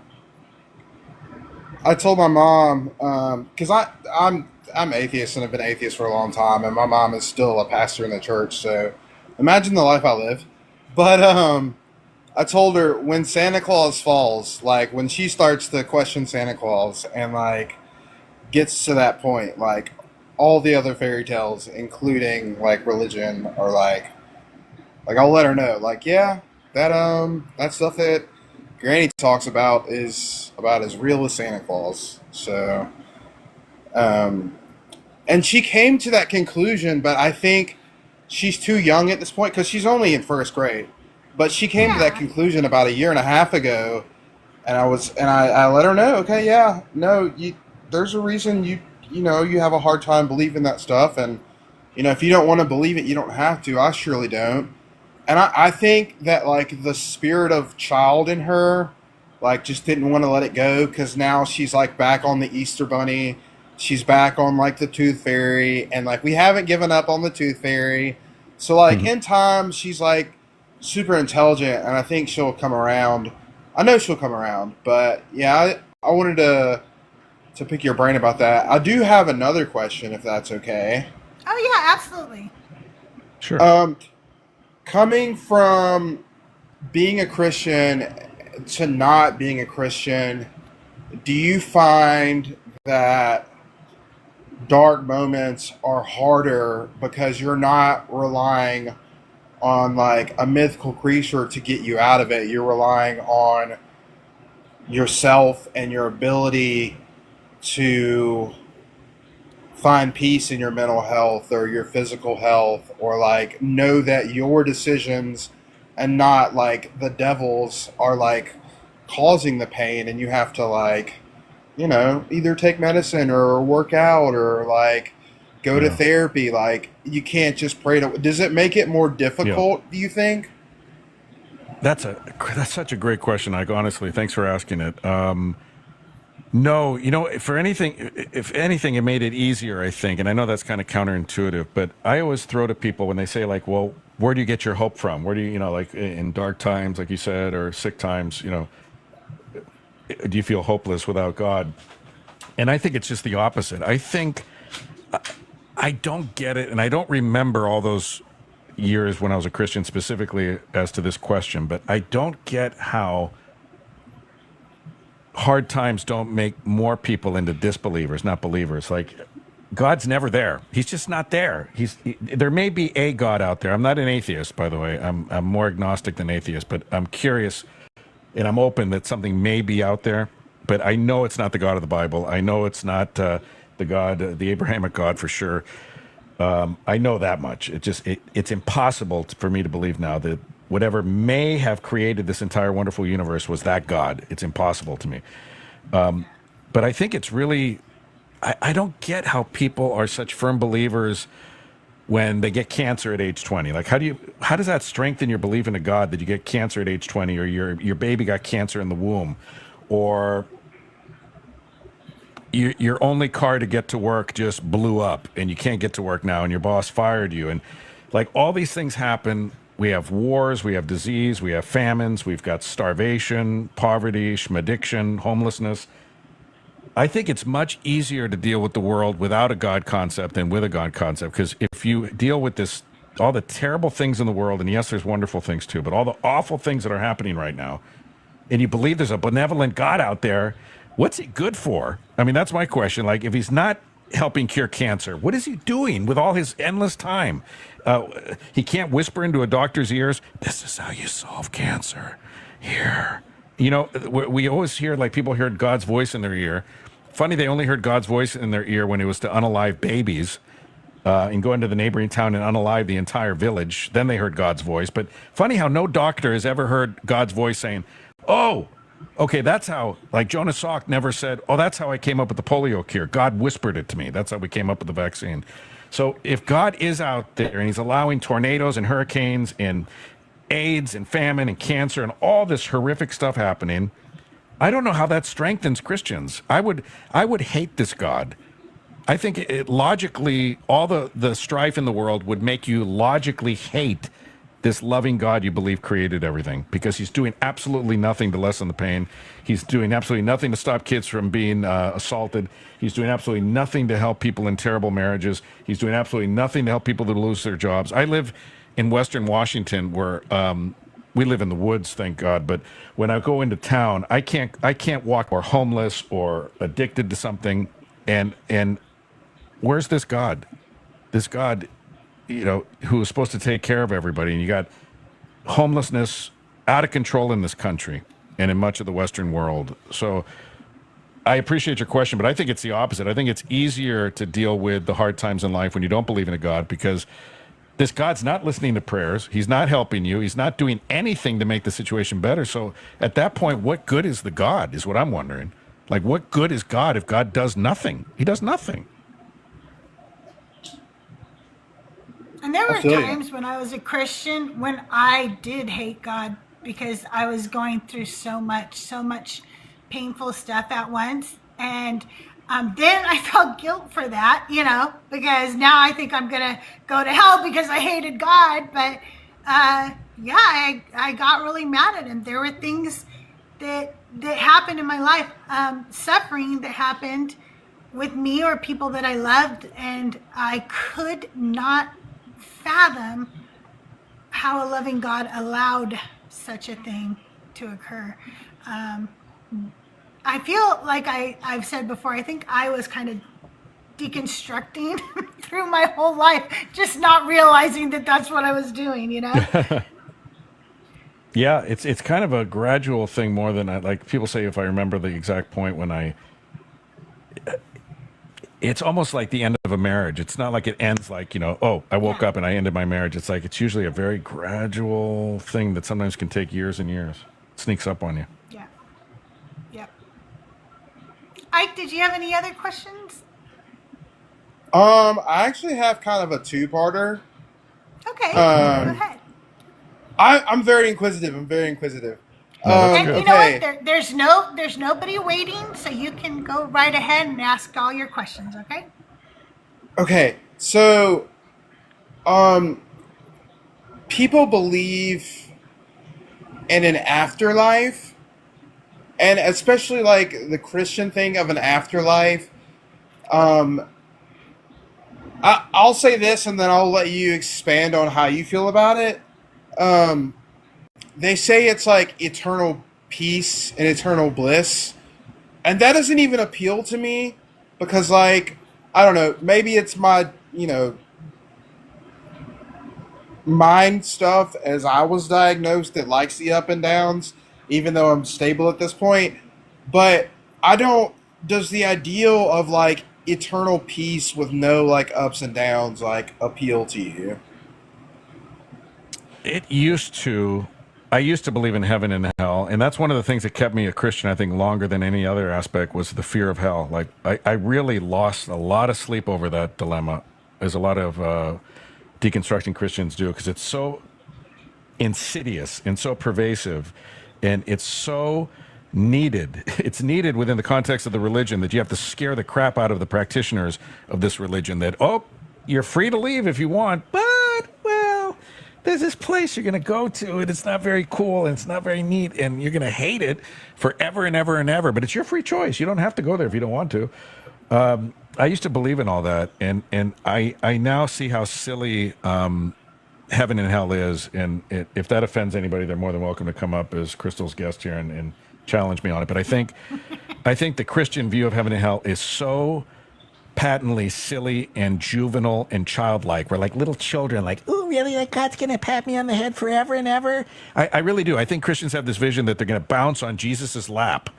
It's going to be like it's like going to see Santa at the mall. And it's an endless line of Christians. Do I get to go next? I get to sit on Jesus' lap again? Can I go one more time? I mean, I'm gonna embarrass myself for you just for 1 minute, Spencer. I really did used to picture being able to crawl up into God's lap. And I did too. I really did. I'm not laughing at you. I did too. I believe like it was. I thought it was like VIP access, like VIP. Like I'd have a little lanyard, like at rock concerts, it says like Jesus lover on it, And they infantile people, or if that's a word, where they make you feel like you're a little baby. Yeah, it's just this idea, like Christians want to be.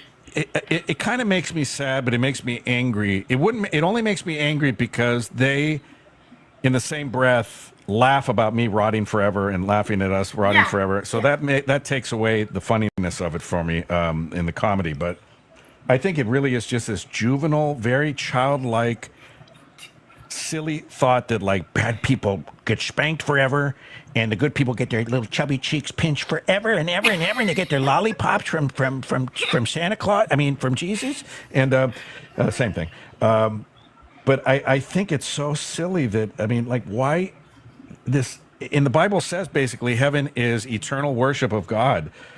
Like, didn't Christians do that on earth already? They want that forever still. It's just it's just like their life never changes. Like from the time they're toddlers, loving God and loving Jesus goes on forever and ever and ever. I mean, so their whole point of existence is to worship this other being. That's what they're saying, is their only worth comes from worshiping this God. And it's sad to me. And I'm not fearful of hell at all anymore. I don't even a little bit worry about it, because if I end up there, it's going to be like the series finale of a sitcom where the whole thing ends up being just this whole joke. You know what I mean? Like 12 seasons of a show, and at the end they blow it on a stupid finale where, like, if hell really is real and I end up there, at that point I'll just make the best of it, I guess. But I will not ever accept again that a loving, I'm chilling there. a loving, benevolent God would punish people for not believing. Not for like committing crimes, not for, I mean, hell would almost make sense. Like hell would make sense. Like when I was a kid, I thought hell was like you rob banks and you murder people, you're going to go to hell. And that made sense to me as a kid. I'm like, okay, well then I won't rob banks and murder people. But then it evolved as I got older. Then the faith told me, well, it's not exactly just like murder and things like that. You could end up there being a totally good person, a good dad, a good mother, a good father, a good taxpayer, all this stuff. And still end up there if you don't accept Jesus as your Lord and Savior. And then I'm like, aha, it's not about being a good or bad person, is it? It's about total blind acceptance to this messianic character that you made up. And I have to bow down, and one knee will bow, and every tongue will confess, and blah, blah, blah. So unless I do that, then I'm going to rot forever. And that's why I know anybody with half a brain and confidence in their thinking abilities should be able to write off hell pretty easily. It shouldn't take you as long as it took me to deconstruct from hell, because ask yourself, can this logically exist? Can there, even on a psychic level, eternal punishment exist from a God that created you out of love and mercy and wonder? It doesn't make any sense. Okay, I want to hit part two real quick. If you even go, wait, just 1 second, please. If you even go that far, you have to realize that even if you do all the things they tell you to do, to believe in that God, the Bible still says you still don't know, because it's up to me. I get to decide. I'm the final authority on that. So you have to be left guessing and be in fear your entire life. A God who wants you to have anxiety your entire life, that's a pretty evil God in my book. That's pretty messed up. I'm sorry. Go ahead. Okay, part two of this, and then I'm gonna get my workout in for the day. Okay, so part two of this part is I have found what I eternal peace thing, because there's also this part of that like you'll be able to see what's going on Earth, and if your ancestors are having a bad time in any kind of way, like bad things health-wise, criminally, like awful things happening to them, where's your peace and your bliss and your happiness and joy when these awful things are happening to the people that you left behind and the people that come after them? Like, you know, that's a major plot hole for me, and I don't know if you guys have ever put thought into that or anything. Yeah, I definitely, it is a plot hole, and it makes it all kind of fall apart. Like the more you, and I love how the Bible like has all these, I call them like little landmines. It protects itself so well. It's like a cornered animal. Just, it knows it's going to be under attack, and it shows its fangs and shows its claws and will scratch your eyeballs out if it has to in order to protect itself. And the Bible does that. The Quran does that. All these books coincidentally have these landmines in there to scare you into believing everything within its pages. Have you noticed? Like, and that's what Christians, it's such a hollow argument. Well, the Bible predicted people like you, Spencer. It's right here. Well, of course the Bible did. The Bible knew there'd be scoffers. The Bible knew there'd be people seeing through this nonsense. Even people who used to believe it would fall to the wayside of this nonsense. And the Bible knew that. These people at least knew that. They didn't know how the world worked or how their bodies worked or how their brains worked, but at least they knew that people weren't going to believe this crap for very long. And that's why they put these little landmines in there like, oh, well, you don't have to believe, but here's what happens if you don't, right? It's like if I tell my kids, well, you don't have to clean the bathroom, but if you don't, I'm going to burn the whole house down and you're not getting out of it. Yeah. you know, it purposefully does all that stuff to scare you. But religions they couldn't still be around if they didn't put those self-protection mechanisms in there. And it's very understandable why they did. They wanted to scare people into submission, and it's worked. I mean, look, 2,000 years later, there's still billions of people on the planet scared of this stuff. Yeah, that's crazy. All right, I'm gonna go out on my tagline. That's my little positivity message, and then I'll disconnect. All right, to everyone listening, you are worth it. You are loved, and somebody's life wouldn't be right without you in it. All right, y'all. I love that. Thank See y'all you, later. Ike. Thanks for coming up. Have a pleasure. good day. You guys, W in the chat for Ike. That was really nice. Very, very nice, positive message there. Yeah, hey, I like Algo, that. how are you today? Algo, are you with us? Hey, folks. Hey, what's going on? Good to meet you, Spencer. I wish you could have been under better news. Sadly, I'm bringing bad news today, but I love your stuff, dude. I really do. No, I appreciate it very much. This information I just heard comes from Reuters, folks, so fairly trusted news source. Probably should do some more checking myself, but according to what they're saying, TikTok has actually been planning to shut the app down tomorrow. Literally. So this could be our last hurrah on TikTok. What? I'm spreading the word. I put out a video. Again, this is all coming down from Reuters. I advise But I everyone. haven't seen it on Reuters yet. They've been saying this all week that it's going to be shut down tomorrow, and I still have yet to see a news. Nobody has given me a source. Yeah, nobody. Really? I'm looking. This is going back to my radio prep days where I used to get these people calling me and faxing me back in the fax days and emailing me leads and stuff. I promise you, the way the media is right now with their ratings declining, everybody would be all over this if it were true. I just Googled every major news thing I can find. I don't even see it on Reuters. I don't see it on BBC. Really? I don't see it on... Reuters' last thing about TikTok was yesterday. Trump signals tit-for-tat China tariffs may be near end. TikTok deal on ice. That's all it says. Reuters has not said that TikTok will be shutting down tomorrow. Gotcha. Well, I'm still searching for other apps just in case, because we all know eventually it may go down. But I just wanted to, bring that up. But yeah, Spencer, I'm definitely going to be looking to DM you at some point, because I'm trying to do stuff like, in addition to doing stand-up comedy, getting into like doing voiceovers, anything I can get work-wise to use my voice. But I'll be in touch. Just wanted to say hi, and I love your work, you dude. too. Well, I Everybody appreciate be it well. very much. Hey, thank you. Likewise. Thank you. Thank you, Algo. Algo Not- is an amazing community member. Oh, But yeah. people started doing videos about it yesterday or the day before yesterday, and I kept asking people for sources, and Yeah, they there's said, none. just look at what's going on with the tariffs. I'm like, that's No. not That's a like, look at the source. trees. That's kind of like, look at the Right. trees. That's proof of God. Yeah, I want an actual source for the story, and I have yet to find any news source saying that China is shutting it down.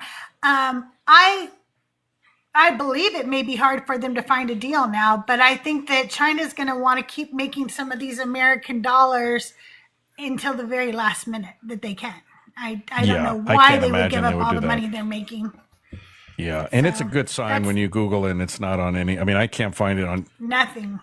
Run of the Mill, the Alphabet Networks, USA Today. Nobody has it. Even Drudge Report doesn't have anything on it. Yeah, and Reuters did do stories yesterday and the day before on TikTok, and both were just about the deal and how there hasn't been one yet, so okay, you guys, let's get back to asking Radio Spencer. Listen, I've invited Radio Spencer into the Discord. Yeah, But and I I don't keep know. forgetting to do it. I think my procrastination is because I think it's more complicated than it is or something. Like my brain will explode. It isn't, huh? I click a link and join. It can't be that easy, Crystal. Click a link, you're You going want to like join, and then, once you join, you're going to go, okay, now it shows you what you do next. I made a video. It scared me how like there's learn how to use it. I mean, I looked at the small print, and you have a height requirement. You need a blood sample. You need saliva. You need a little bit of my saliva for what? I'm just kidding. I don't ask everybody for that. But don't forget the PIN number and your mother's maiden name. Okay. Yeah. Those are those are important. And you only need the first 6 numbers of my social. What? Okay. Yeah, 6 and last 4 if you can.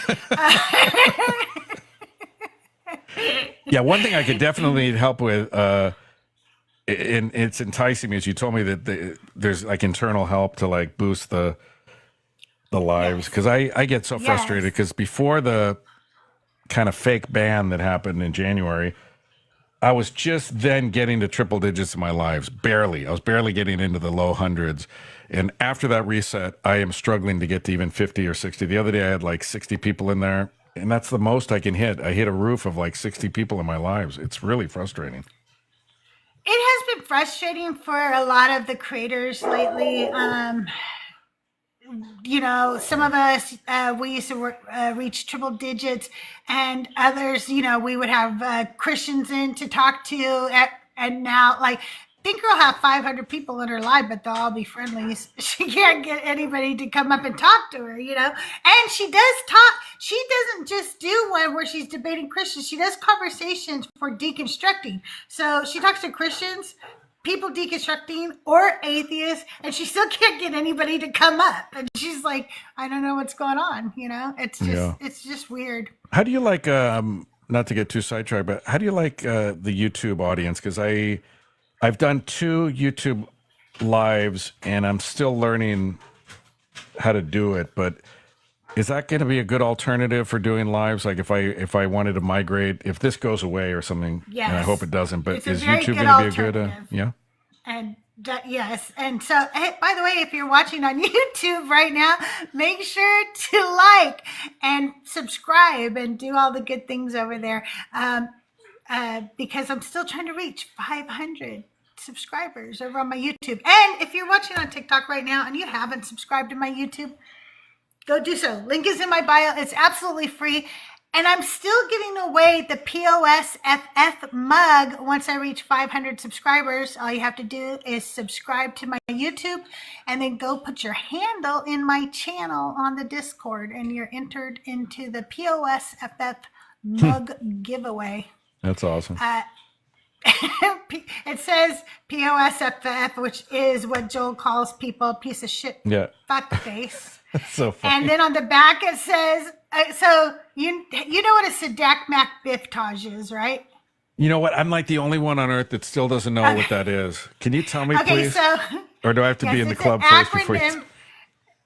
It's an acronym, so I don't actually consider myself a Christian, but I follow the teachings of Jesus, because, you know, you always get those people who are Christians who come up and you'll go, so are you a Christian? And they'll be like, well, I don't call myself a Christian, you know, and then you're like, well, do you believe in Jesus? Well, yeah, I believe in Jesus, you know, and stuff. So it's an acronym, but we shorten it sometimes and we just say Sadakmak. Okay, yeah, I like so that. we have a mug in our merch store. The link is in my bio. The merch store, all the proceeds go to help people in our community who are in need. So if you want some cool merch, make sure you check out the merch store. And so we have it in there. And on the front it says Sadakmak, and on the back it tells you what the whole acronym is. Okay. Oh, that's cool. So I made one like for Joel. And this says POSFF on the front, and then on the back it says, so you don't consider yourself a Christian, but you are a piece of shit fuckface. That is awesome. So I'm giving away that mug. And all you have to do great. is subscribe and put your name into my channel over on Discord, and we will enter you in the drawing. So yeah, it's pretty fun.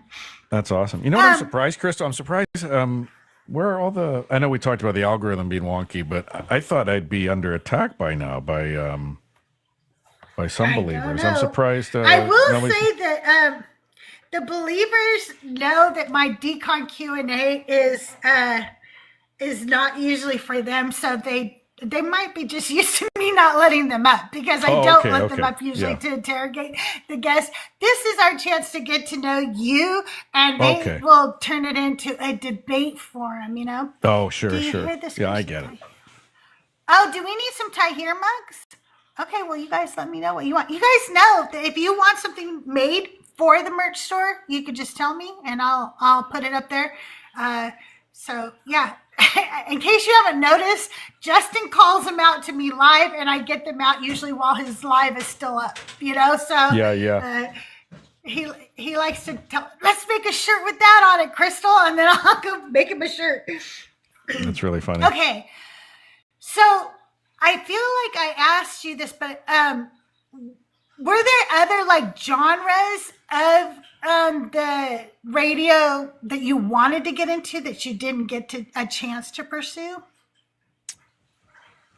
Yeah, I'm big on, and this may be a shock to some people, I notice a lot, and again, I'm not an atheist, so maybe that's why, but I notice on TikTok and YouTube a lot of the atheist community supernatural, like even like Loch Ness Monster, Bigfoot, or, you know, UFOs or things like that. It's almost like, it seems like there's a little bit of stubbornness, if I do say so myself, in the atheist community, where like, if you don't believe in a God, then you don't believe in anything that could be supernatural. But I think like a Bigfoot, and I'm open on this one, I really don't know. I've interviewed a lot of people on the subject. I've gone on Bigfoot expeditions myself. I met Bob Gimlin, who was the guy running the camera back in the late 60s in Northern California, the most famous footage we have of Bigfoot that turned into a t-shirt and mugs and everything, you know, the famous Sasquatch image. I talked to him on his 90th birthday. We went camping together.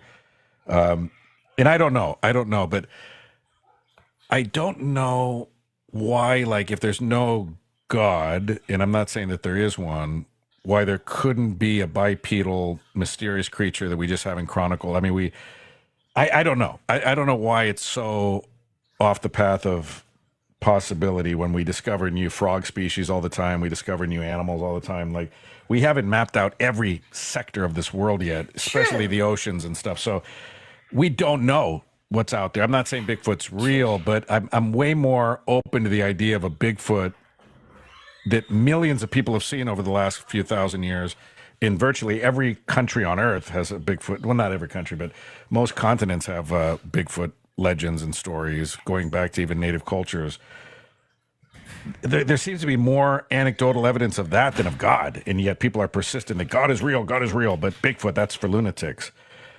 So one genre that I always wanted to do more of was like the paranormal, and I've had my own experiences with the paranormal, but I got so close to filling in on the old Coast to Coast show, which was originally hosted by our pal. I love Coast to Coast. I love that, yeah, and I loved it. I loved it more with Art Bell, to be honest with you. May he rest in peace. But George Norrie isn't bad, but he's no Art Bell. You know, it's hard to be Art Bell.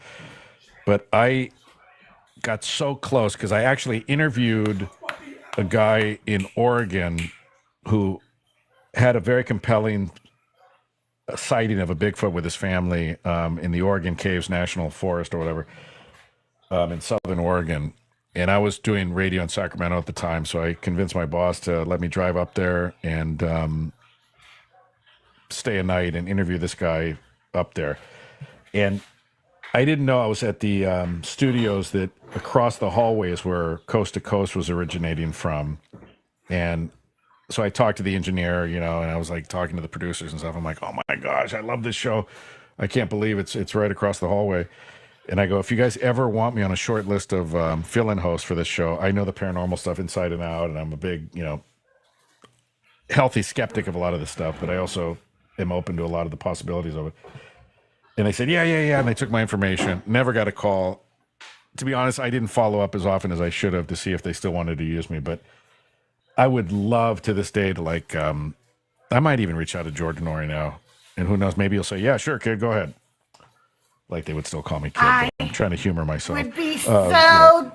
Oh, if you would have to let me know because I love Coast to Coast. Oh yeah. So I remember one time driving home from LA to Riverside, California, and I'm listening to it, and they were talking about like some kids with all black eyes and and they were like, I don't know, they were like demonic or something. I don't know.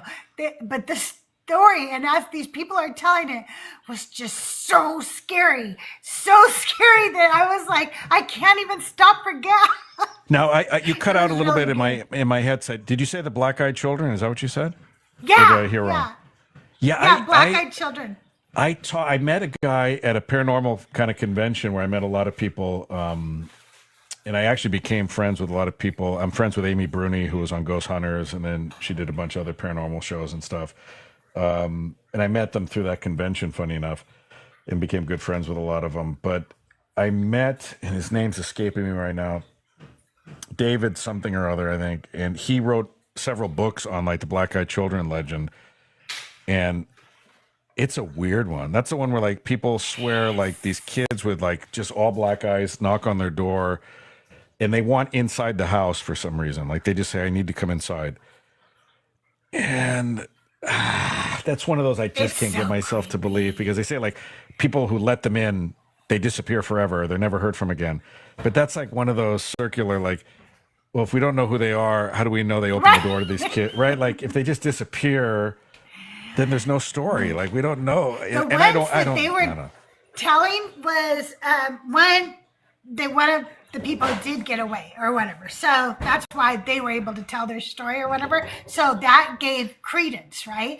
And then they were talking about people who accidentally got like a flat tire on the side of a road, and the kids would come up to them or whatever, and I was driving alone, and I was like, oh no, what if I get a flat tire now, or I have to stop for gas, and I see a black-eyed children. Not, you guys, we're not talking about like they got punched in the face. Their eye is their eye, yeah. And, which is easy to fake these days. That's the thing too, is these stories go back, I think, many decades, but now with like cosmetic contact lenses, you could have like snake eyes, you know what I mean? So if you could take those snake eyes contact lenses and go back in a time machine to like 1930 and walk around like that, people would freak out. But now if we see somebody with snake eyes, we know that it's some kind of a lens, or maybe even plastic surgery, or you know what I mean? Like it's easier to write off this stuff now than in the past. You know, same thing with I don't know, Crystal, what I can believe anymore. AI has gotten so good even now with video that like that footage, the Patterson Gimlin tape is very compelling because they've tried to debunk it, they've tried to recreate it, and they can't. And that goes back to the late 60s, before manipulation of, you know, the video and stuff, and before they could do all the stuff they could do now. And in fact, like the people in Planet of the Apes and other movies, the Hollywood people said, if this is a costume, we don't know who created it, because nobody of the best in Hollywood can make a suit like that. So that's been debunked. But like today on TikTok alone, I've seen 20 Bigfoot videos, and none of them blow me away, because I'm just like that. And I don't know that we're ever going to be able to believe things anymore. You know? Have you seen the one Justin made with Joel? No, I have not. Where is that? I'll send it to you. Yeah. I'll send it over to you. But so you know that Justin talks about a god that he worships named Doug, and it's a rock. Right. Okay. And Joel always is like against that, because he's like, no, somebody might really start following this. This is how cults start. Don't joke about it, you know? Oh, that's so funny. So he's always anti-Doug, and Justin's always trying to get him to worship Doug. And that's so funny. He made a video where Joel is basically saying, yes, I now follow Doug. That is really funny. It's pretty good. You guys, if you have questions, you can ask them in chat if you don't want to come up. But yes, you need to meet Mezzo. Have you met Mezzo? I am a huge Mezzo fan, but Mezzo doesn't know who I am. I know who he is, but I would love to. I would love to have a chat with him.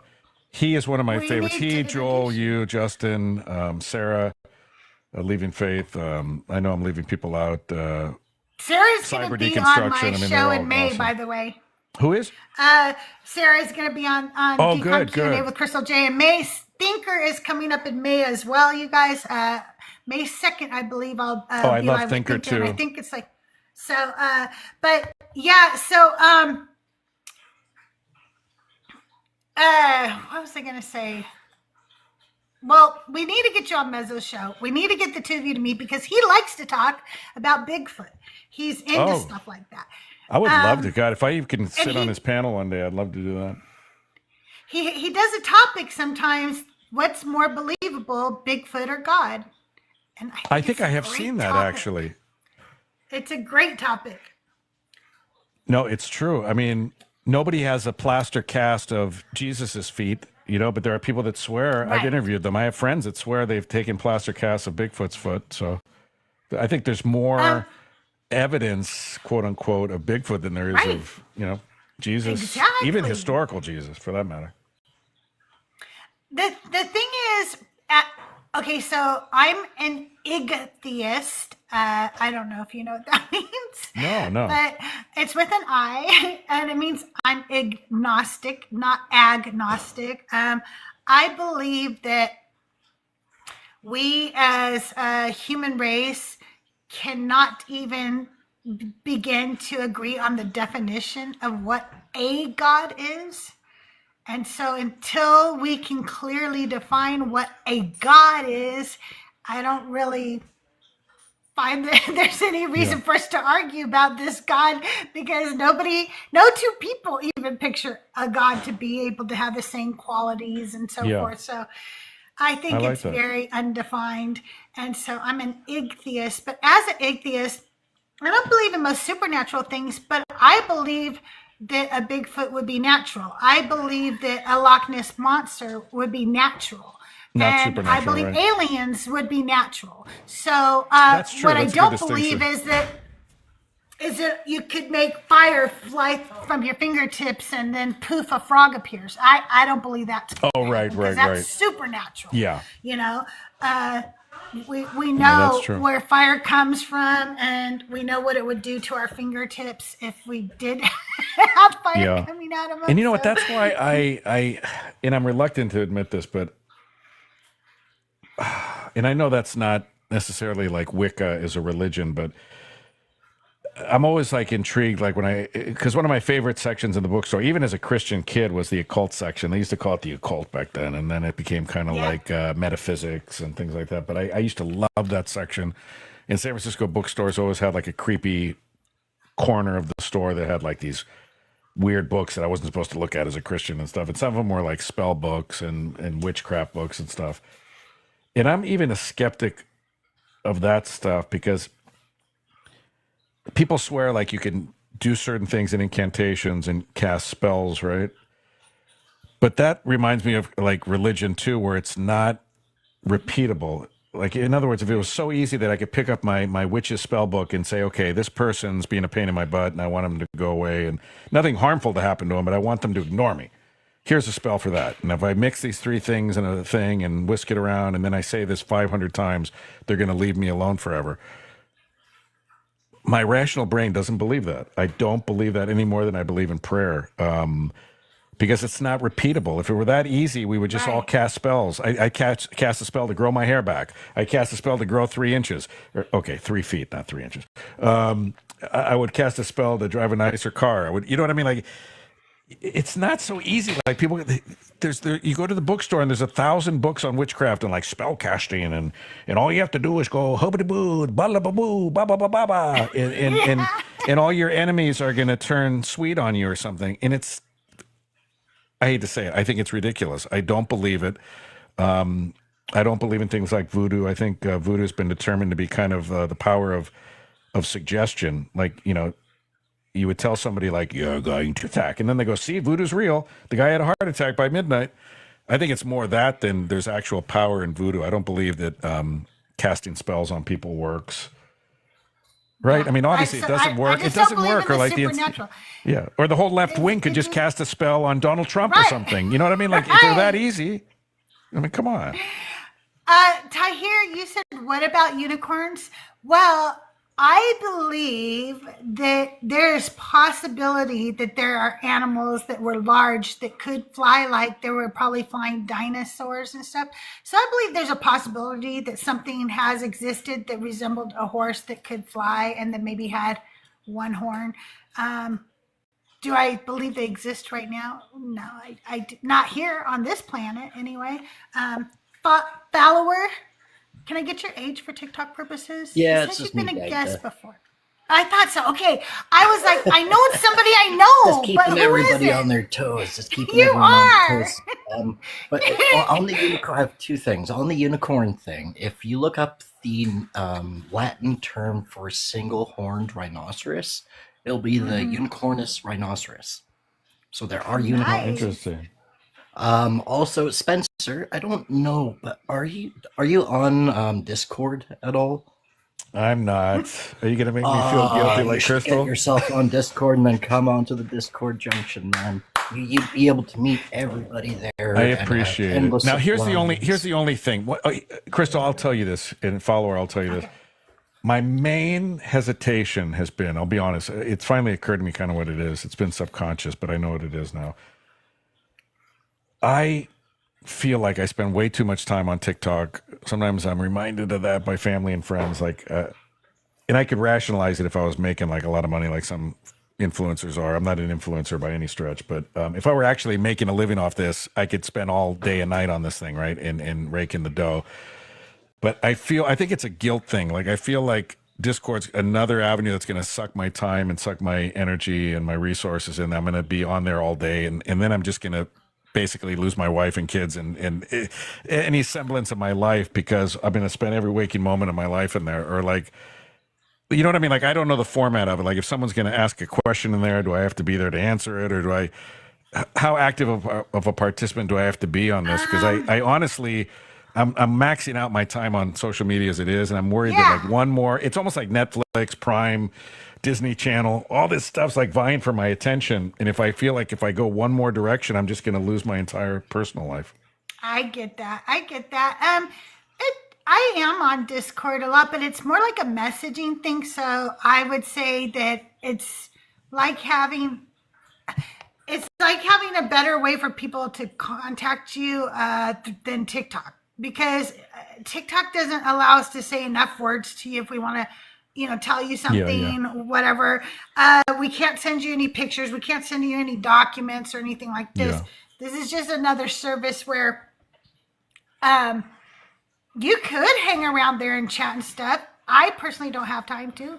I just use it. I just feel bad. Like, am I going to get inundated with an inbox? You know what I mean? Like right now, my inbox at home, my kind of media inbox has 24,000 messages in it right now. And that's my own fault for not deleting a lot of them. But I'm just worried, like, if I get one more inbox, it's more people to respond to. Because I'm one of those, like you, Crystal, where I engage with people.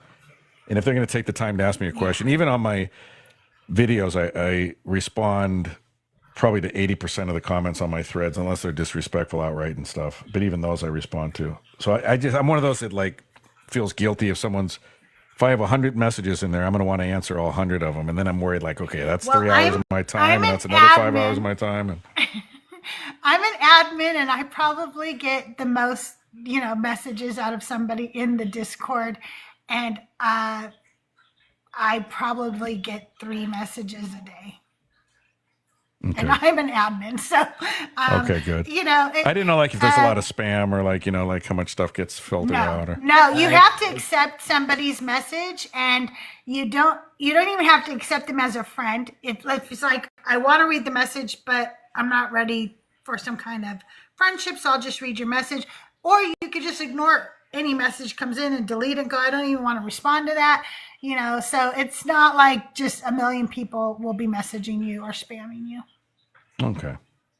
Yeah, I think that's my hesitation. We have a lot of people on there that like quite enjoy your show also. So like, we'd be able to. So I appreciate it. I can start to use that help for sure. I quite enjoy your radio show when you go live. So I just thought thank you. That tidbit in there, but thanks for having me up. I appreciate Dagda, you very much. Thank you. We appreciate you. Big W in the chat for Dagda. You guys, it's about that time. We're going to play Divine or Decline. So I need a couple of you to come up here. Here. Mm-hmm. All right. Dagda's coming back. Yay. You guys, don't be chickens. Come on up here. Let's have some fun. All right. JD, you coming up? I don't know if you're at work or not. Anybody else? Thanks to all the people for the Anybody gifts else want too. to come up? I don't want to seem aloof, like I'm not thanking people, Yeah, but I I can get kind of wait. overwhelmed, and I want to thank everybody for their generosity. Okay, Ty here and Dagda, if you want to talk to Spencer for 10 minutes, we're going to give it 10 minutes so that JD can join us for Divine or Decline, okay? Okay. And I'm going to take a quick break, okay? All right.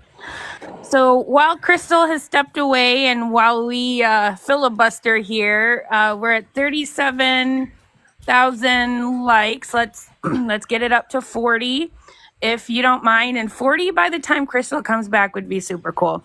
But anyways, so I guess because I've just been kind of listening, and this is my first time, my first exposure, you as a creator and instant follow. I definitely relate to a lot of what you have to say, and I really like hearing your insight and your input. But just since I haven't been exposed to you very much as a person, like, what is like you wake up, you have a day all to yourself, no duties, no responsibilities. What does a perfect day look like? Wow.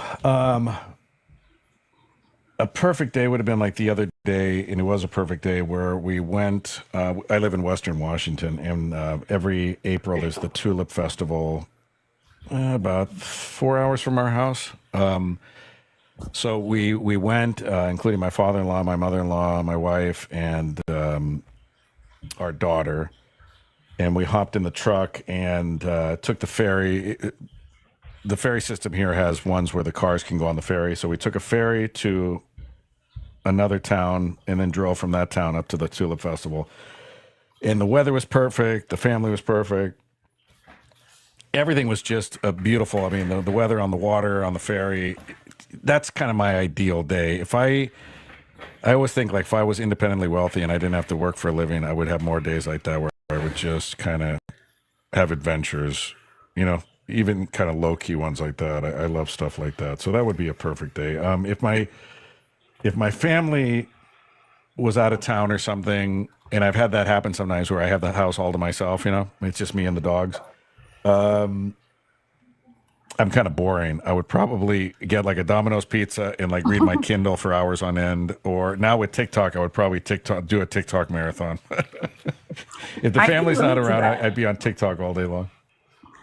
Yeah, those sound like some pretty good days in my books. Both of them. I love adventures, and Domino's is my favorite. So love that. Oh, good question. I appreciate it. Hey, Bert, if you're in chat, you should join us for Divine or Decline. We're going to play in a minute. I don't know if you're still in chat, though. This makes me so nervous. I don't know why. This is the part that made me the most nervous. I do not know why this game does this to me. It's such a silly game. You know what I think it is? I think it's because I put Christians on the hot seat sometimes. Like, I'll say, like, do you realize that, so-and-so said this? And they're like, no. You know what I mean? Like, I feel like detractors will use it as like not that it matters. I shouldn't care. But they'll say, like, oh, see, you said you read the Bible 10 times straight. You don't even know that passage isn't from the Bible, But then again, I've read like Lord of the Rings straight through like 3 times in my life, and you can quote me something wrong from that, and I don't know if it's in there or not, Exactly. Yeah. Exactly. It doesn't matter. No pressure, right? No pressure whatsoever. And I was one of those lukewarm Christians my whole life who never read the Bible. So, you know, whether it's in the Bible or not, I never know. I just base if it doesn't, it probably is. That's my strategy. That's really funny. Is that your strategy now? Oh, man. No, it's been fun playing this game. Oh, by the way, if you guys are subscribers and you're in chat, put up the Divine or Decline stickers now. Put up the little emotes. I made some cute ones for Divine or Decline. So when you're answering in chat, if it's Divine, you put up the one with the halo. If it's Decline, you can put up the one with the horns. And the one with them facing each other, that's the little logo for our game. Thank you guys for the 40,000 likes. I do have a gift goal of the hand hearts. If you have the coins, send the hand hearts up. If you don't have enough coins for that, that's okay. Sending up roses, lightning bolts, whatever you can helps boost us into the algorithm. Also, don't forget, send some love to the people up on my panel, because we always appreciate people coming up, taking the time out of their day to join me as a guest and to come up and play Divine or Decline with us. Thank you, Nancy. I appreciate it. Thank you so much, everybody. Thank you, Sunny. I just thought of another question. Go ahead. What is your, like, the show that you're into the most lately? Like, what are you binging, and or what's your go-to comfort show? Oh, that's a good one.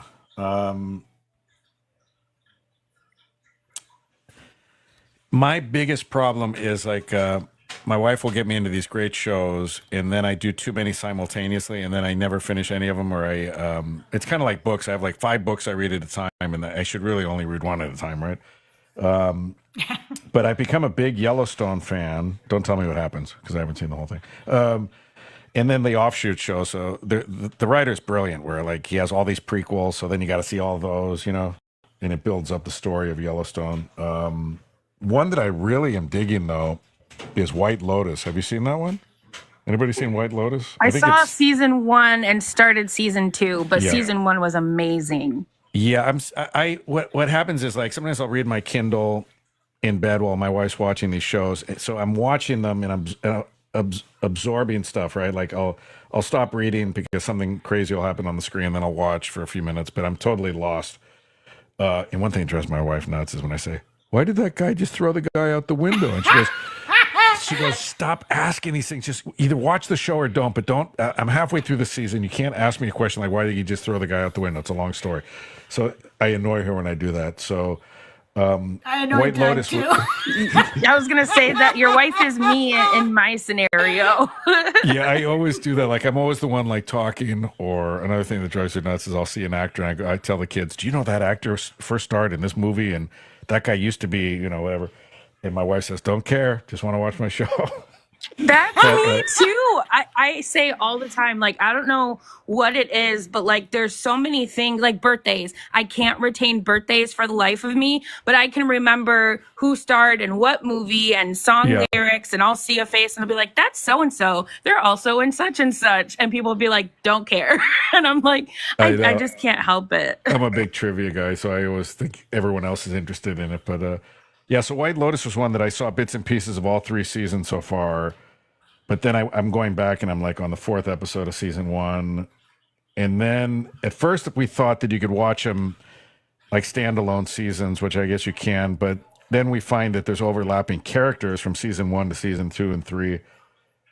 So my advice is to not be totally lost. If you're going to watch them in order. But I really like that show. That guy, I like how that guy's mind works. It's not a run-of-the-mill silly plot like most of the stuff on TV.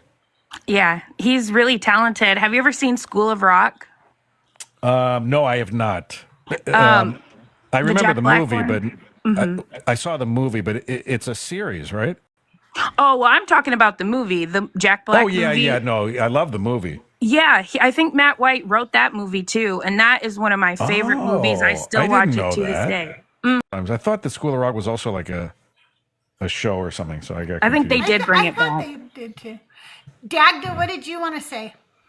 Yeah, Spencer. Like everybody has this comfort food or favorite food that they absolutely enjoy when they're down in the pits, or when they really just need a boost, or they're just really missing something. I was wondering, what is your all-time comfort food? Oh, I love that question. I think it's sushi. It's not very. Luckily, I live in the Pacific Northwest, so there's a lot of fresh sushi. But it's not like something I can just open the fridge. You know what I mean? Like, I don't have like raw fish, sushi grade fish. I can just start slicing in my fridge. So that's something that if I crave, it brings me great comfort. But I have to like go to a restaurant or somewhere. You know what I mean? But I'm a big sushi fan. I used to drive my mom nuts. She was a poor Latin American immigrant mom, and she thought everything was going to unalive me, and I was an only child, so if I got unalive, she'd be really lonely. But anyway, so I used to want to have sushi as a kid. She goes, "Oh my gosh, you're going to get worms. Everybody knows sushi has worms in it." I'm like, "Mom, they take the worms out. They're not going to like serve you fish with worms in it." And she was so terrified. I don't think I had sushi till I was like in high school, because my mom, I felt she had like eyeballs everywhere in San Francisco watching me if I ever snuck a piece of raw fish in my mouth. But I've been a big fan since like high school, so that's a big comfort food for me. Hey, you guys, we're going to go ahead and start playing. I don't know how far we'll get because my battery is draining for some reason right now. So we're going to start, and we'll get as far as we can. Okay? No, it's not your fault. Don't Hello, even worry Radio about it. Spencer. Great to meet you. Hey, how's it going? Nice to meet you too. That's JD up there.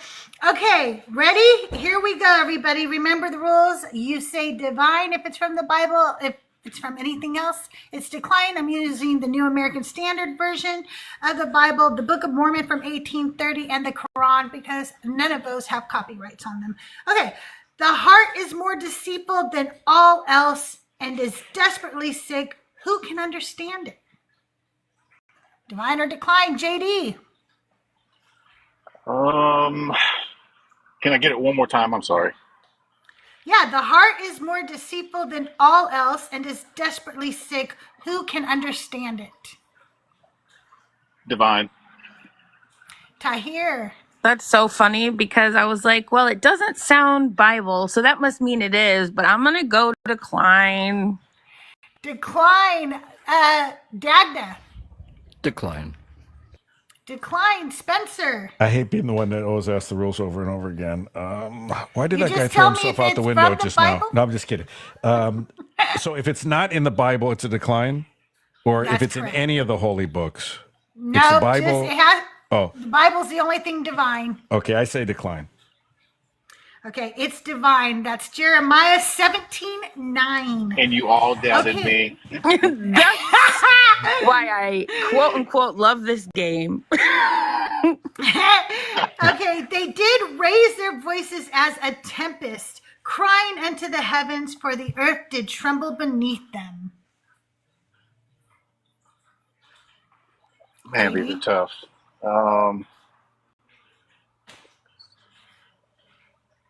I'm going to go divine. Tahir. Divine. Dagda. Decline. Spencer. I think it's a trick one because it sounds so biblical, but I'm going to have to go with my gut and say decline. That is decline. That's from the Book of Mormon, and it was reworded. Sorry, Okay, Tahir. next up. Say the rain falls not by, I'm sorry, let me read like a human now. Say the rain falls not but by the will of God, and in it is mercy and a warning for those who reflect. Decline. JD. Decline. Decline. Okay, Tahir. Divine. All right, Dagda. Decline. And Spencer. I'm going to say decline. That is decline. That's from the Quran, but I left the word Allah out so you wouldn't know. And that's from Quran 30:48. Okay. This game is Let your rigged. Let your conversation be always full of grace, Tahir. No, I'm sorry. Let your conversation be always full of grace, seasoned with salt, so that you will know how to respond to each person. Divine. JD. Oh, decline. Dagda. Divine. Spencer. Can I call a friend? Oh, no, I'm sorry, wrong show. Yes. I'm going to decline. That is divine. That's Colossians 4:6. Okay. And behold, they did cast lots to divide the spoils, even as the fire consumed the altar. JD. Divine. Tahir. Divine. Dagda. Can you say that one more time? Yes. And behold, they did cast lots to divide the spoils, even as the fire consumed the altar. Divine. Spencer. Lord have mercy. I think divine. That's decline. That was just made up bullshit. You combined the two verses. I had a feeling the being first part was, tricky. yeah, that's a Okay. good one. Don't forget, if you subscribe to my channel here, you are a dark crystal now, and you're part of the Crystal Lights. So you can join my Discord. Just send me a DM. I'll send you an invite link, and I will be posting these questions and answers over on the Discord in the Divine or Decline channel. Okay. And that one was okay. The night is almost gone, and the day is near. Therefore, let's rid ourselves of the deeds of darkness and put on the armor of light. JD. Sounds divine, so I'm going to say decline. Tahir. Divine. Dagda. Divine. Spencer. Decline. That was divine. That is Romans 13:12. Great. Should have gone with my gut. W. Tiger and Dagda. I see that. Okay. They knew not the signs that were shown unto them, and their eyes were shut, though the truth stood before them. JD. Divine. Tahir. Divine. Dagda. Divine, sorry, train. Spencer. I'll have to go divine on that one. I will have to say that that's decline and is made up. I knew it. Ah, you tricky, tricky woman. Almost every single one of these that I've gotten wrong, I second guess myself. It's just like being in school again. Okay, and he is the one who made for you the stars, that you may be guided by them through the darkness of the land and the sea. Shh, please. Can I go last? Okay, Spencer. Divine? Dagda. Decline. Tahir. Also decline. I'm getting Quran vibes, so I'm going to go decline. It is the Quran. That is Quran 697, decline. Okay, it is better to live in a corner of a roof than in a house shared with contentious women. Spencer. Read it. Say it one more time. Sorry. It is better to live in a corner of a roof than in a house shared with a contentious woman. That is definitely divine. Not because I agree with it, but yeah.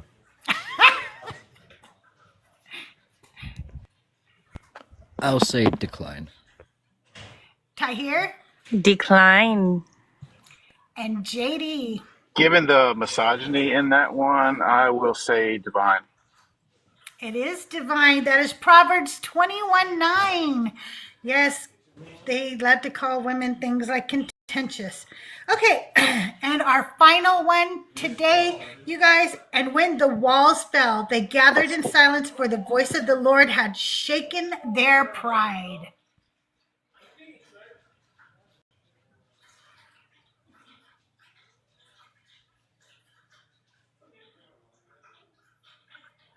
Oh, I didn't say anybody's name. I think you always end on the divine, so I'm going divine. Okay, Tahir. Decline because JD said divine. Dagda.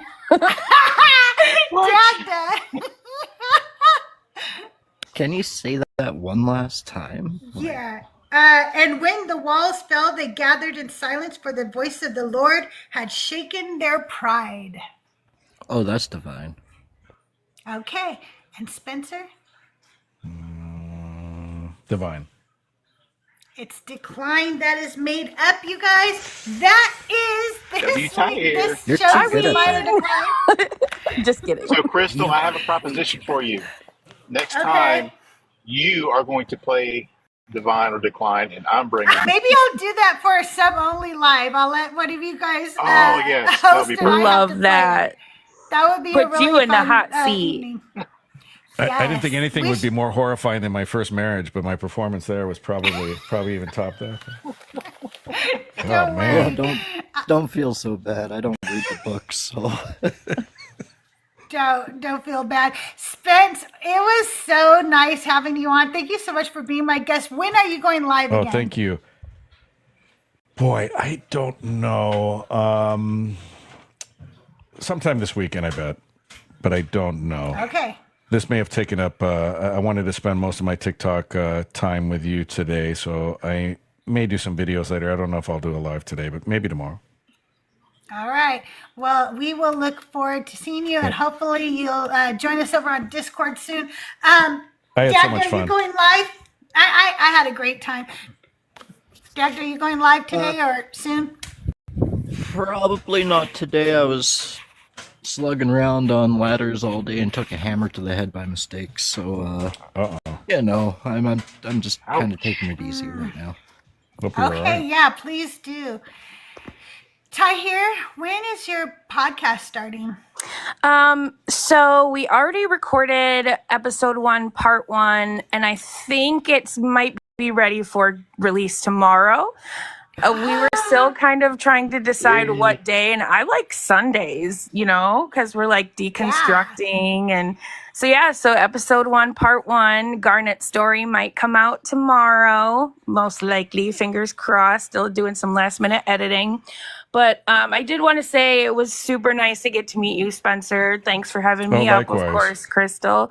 And then, Thank you. for anybody who is or isn't in the Discord, which should be Spencer, we're doing Deconstruction Junction get together, just chilling, chatting. No pressure. You don't even have to talk. But, if you're not doing anything, stop by. and get to know the community. Awesome. I will definitely join it. Yeah, we lose stop Crystal? stalling.